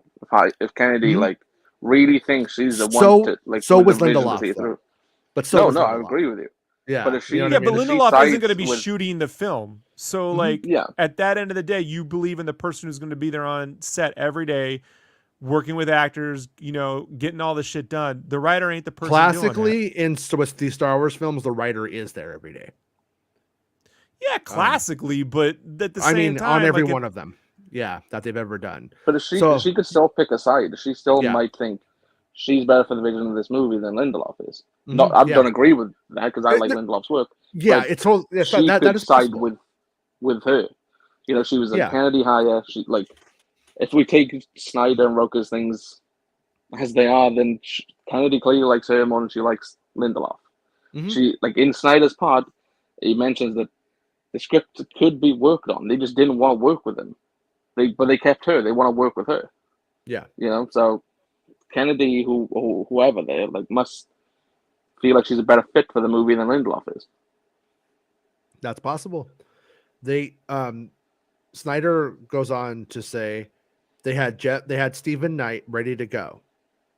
And the fact that they announced him so soon, although it was mid-February that Lindelof and Gibson turned in their draft, Lucasfilm had 6 weeks to find a writer, and who knows when Stephen Knight was hired and how long he's already been working on it.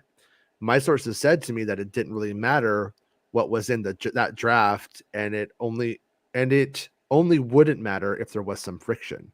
No matter what you, Lindelof and Britt Gibson turn in here, we're going to move on with a different writer. So that's that right there. That part right there is like, if that was accurate, if they had already decided that, then we have to go on with what Rob was saying. They had a contract and they were going to let him do it. But I think that would also mean that Stephen Knight could have been on this for a long time, already just doing a different thing. Is that kind of what's implied here? I mean, that could be the case. Yeah. But also, I almost feel like they would just tell Lindelof, like, excuse me, thanks for the memories, and just fucking moved on. Well, the context in which this information came about, according to Snyder, was that he was just making phone calls, trying to figure out what happened to Victoria Alonso's firing. Yeah. Right. And the word he got back from his sources was like, I can't believe you're not asking about the Damon thing. Yeah. And then to which Snyder goes, what, Matt Damon? What's a Damon thing? Yeah. He doesn't know. And they're like, Damon Lindelof. He's like, what? Like, because he doesn't follow Star Wars. So he stumbled into it, which means that the Damon thing had been well known or had been happening. This wasn't like an overnight and got reported. This was already well into fact, and he had sort of been alluding to the Star Wars thing not working out like the week before, right? Yeah. At some convention or something. He'd already left at that point and was like not directly saying he wasn't on it anymore. He was just being like, oh, he was talking to Slash Film. I think on the show they called it Screen Rant, but it was Slash Film. Okay. Yeah. So Bespin writes, the picture that's been painted by the Hot Mic host is that the draft that Damon Lindelof and Justin Britt Gibson had turned in wasn't very good, and that Lucasfilm had no intention of working past the issues in the draft with the writers due to friction between Damon Lindelof, Justin Britt Gibson, and the film's director, Sharmeen Obaid-Chinoy. These reports are unconfirmed, of course, but Jeff Snyder has a fantastic track record as a whole, but has specifically been insightful in regards to the 2025 Star Wars film.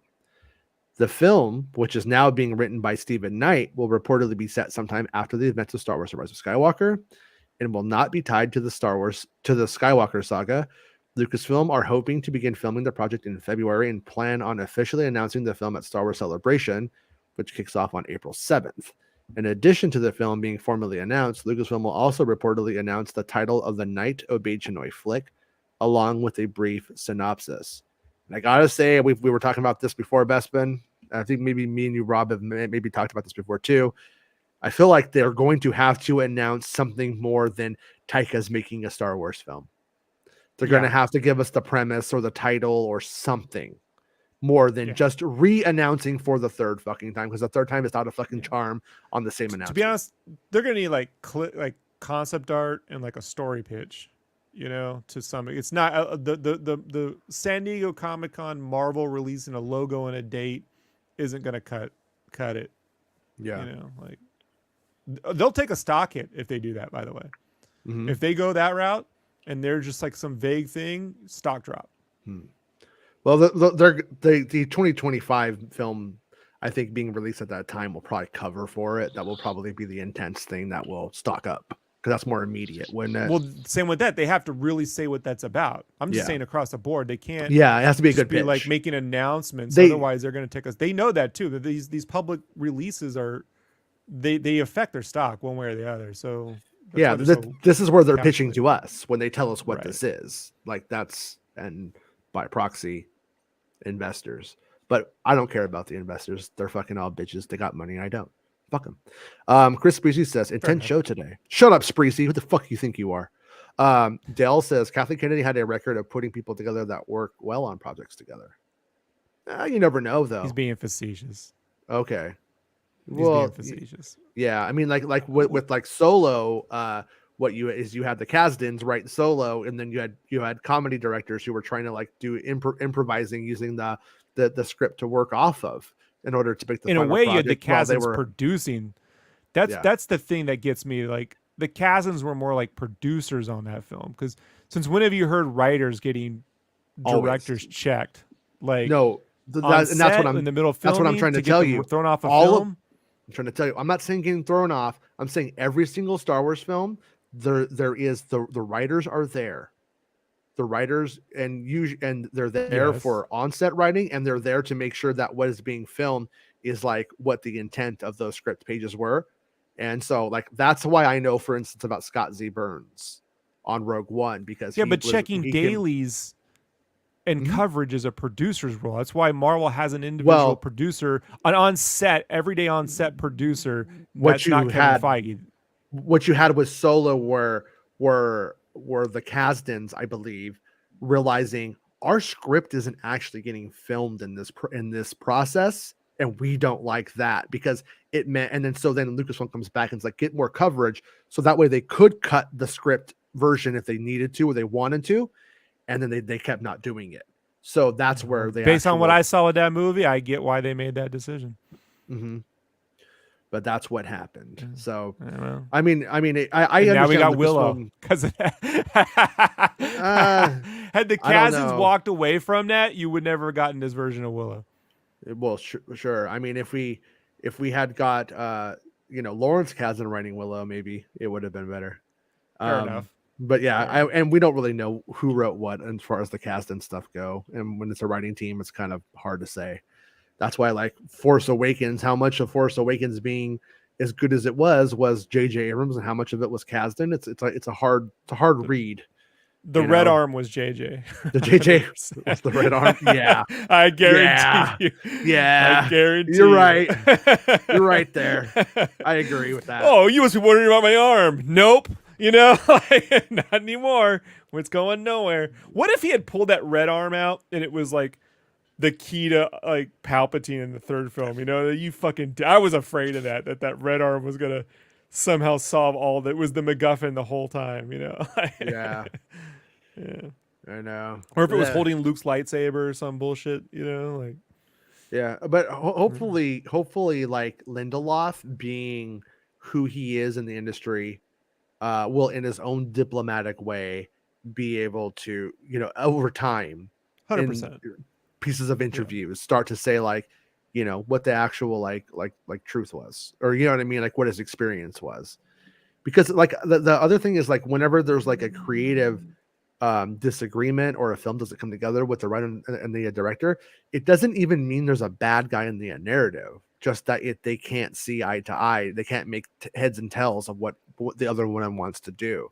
It could be literally like, but when you hear this stuff, it kind of tends to take on, instead of a historical narrative approach, it tends to take on a fictional historical narrative approach, which is like wrestling, I feel you almost have to hope it is the director, because at the end of the day, that doesn't agree with them, because at the end of the day, the director's the one shooting it, putting the fucking thing together. And if the director doesn't have a vision, if the director's just the studio plant producer, the studio plant, who's just there who's just there to like to be Rob, honest. Rob, are you talking about a Richard Marquand right now? I was about to say, if Marquand. And Marquand didn't much appreciate the aftermath of that too. Like it wasn't a good experience for him, because at some point, any artist, man, when you're in charge of something, you want a sense of ownership. That's just it, because you're making decisions. You start, even if you don't go in that way, like, I'm just here to be a buddy, a friend, a pal. Oh yeah. Once you're in it and you're sleeping on set and you're missing your family and you're going through and you're putting on weight, all that bullshit you go through. Yeah. You don't want to be like, but it was the producer it was Jeffrey Katzenberg who did all the work, not the animators, right? It's bullshit. So yeah. I would hope that when I say it's the director, I'm not trying to be, see, she got Lindelof fired. That's not what I'm saying. I would hope the director has a clear vision of what she's trying to do. And that's what they're chasing after, Yeah. I hope that a very talented young filmmaker hasn't just been given the opportunity of a lifetime, and she's going to rock it, for instance, and she's going to do a good job. And then at the end of the day, I'm not saying that Roca and Snyder are this, but the industry who's telling them these things could inherently have a bias that they are then reporting, because it's literally what they're hearing, and the bias which that they admit there could also be a bias with their sources. Yeah. No, and that's what I'm trying to reiterate. because we tend to take these narratives and then run with them in the most crazy, ridiculous ways, and then you start just hearing things that are like factually not true, or they won't work with Ryan because of X, Y, and Z, and it's like that's not even Ryan's been the actual difficult one in this. More Star than Wars fans who are mad about not the Ryan thing, they're not working with Ryan, are the same ones that like, why doesn't Warner Bros. Just hire Zack Snyder for everything? Well, like they're not. Yeah. Well, if they whatever you want is irrelevant. They've moved past that. Like that's not happening. If they weren't working with Ryan for the reasons that the people say that they're not working with Ryan, then they would be making the anti-woke fucking shit that they want. they would literally just be doing what you. So once again, those narratives. Well, I mean that's like our job is to look at the stuff and to analyze where these narratives.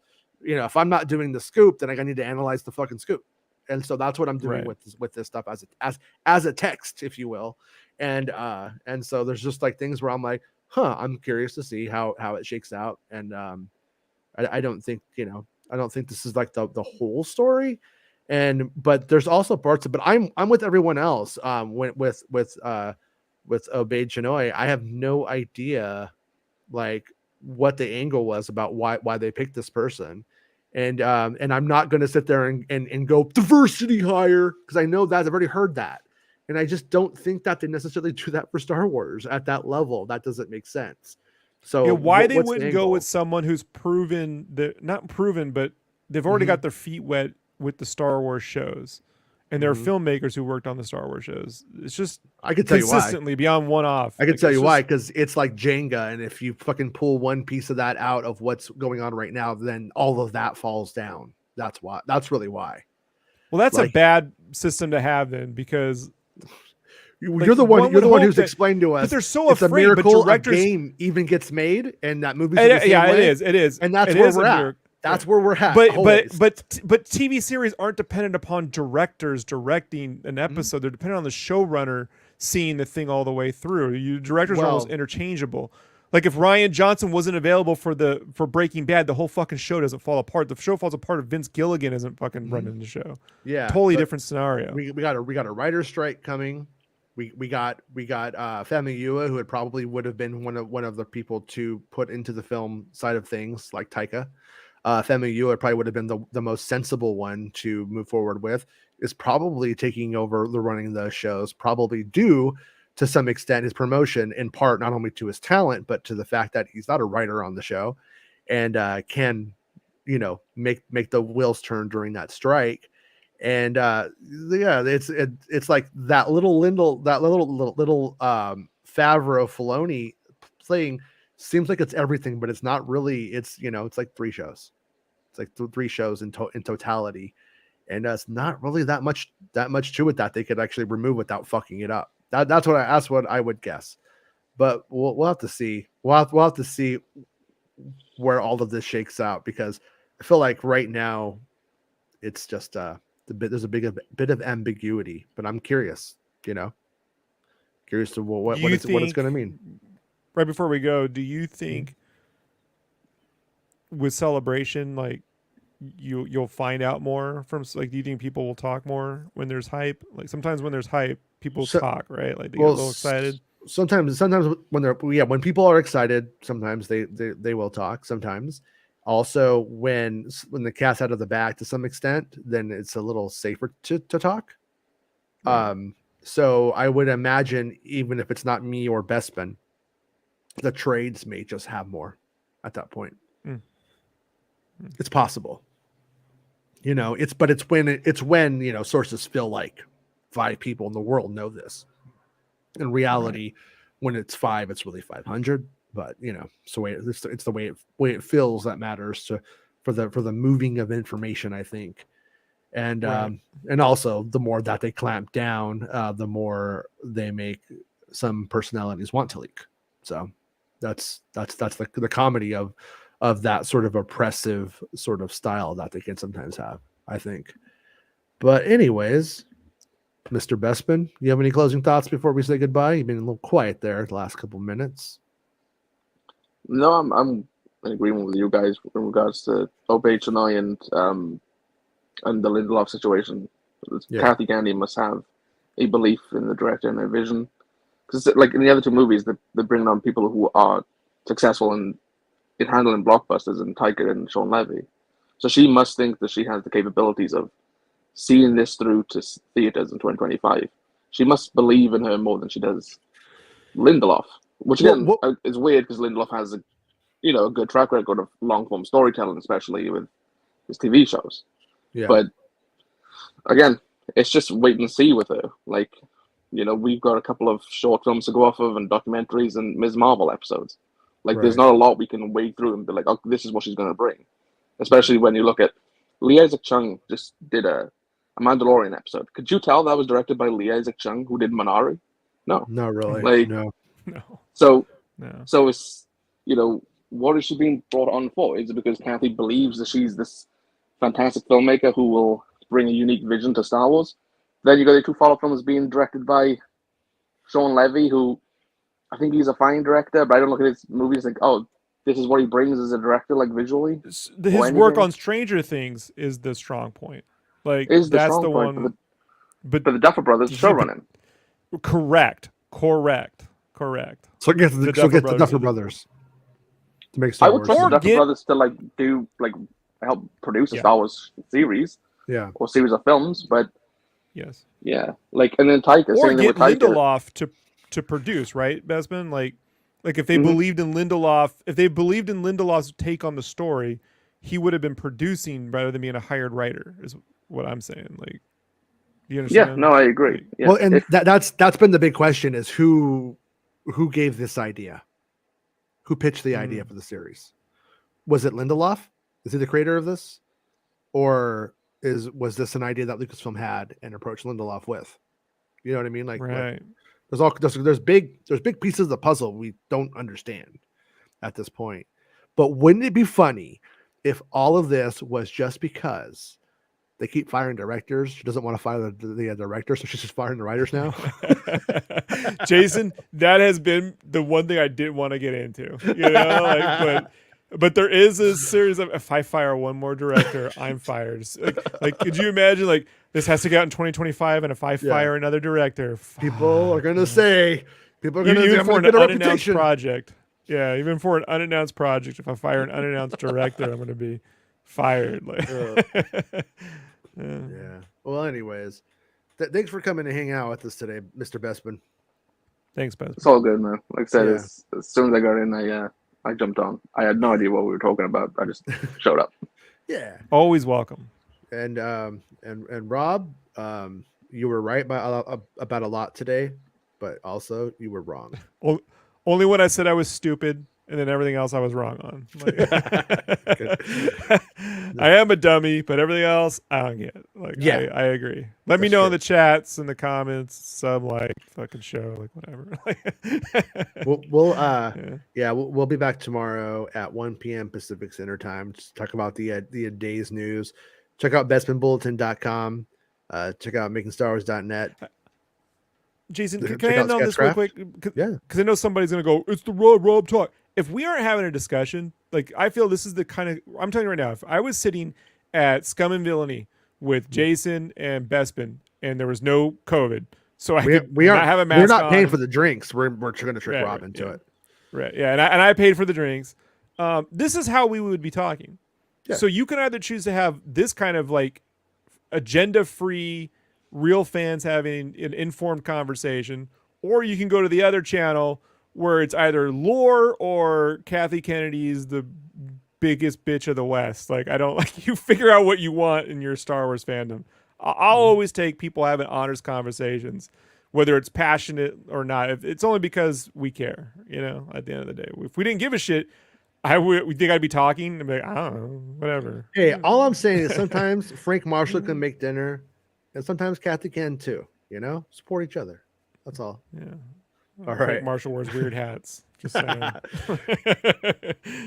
do you think he comes in with like male lingerie on saying there's a new Marshall in town? Do you think that's like his angle? The Marshall's in town? It's high noon? And he's like, no? Okay. Anyways, we'll be back tomorrow at 1. We'll be on tomorrow at 1 p.m. Pacific Standard Time. All right. Bye, guys. Yeah. We'll see you guys tomorrow. It's the end of the show. Come on, let's go. Hey! It's the end of the show. Come on, let's go. Hey! It's the end of the show. Come on, let's go. Hey! You know you should go. Come on, let's go. It's not about spaceships.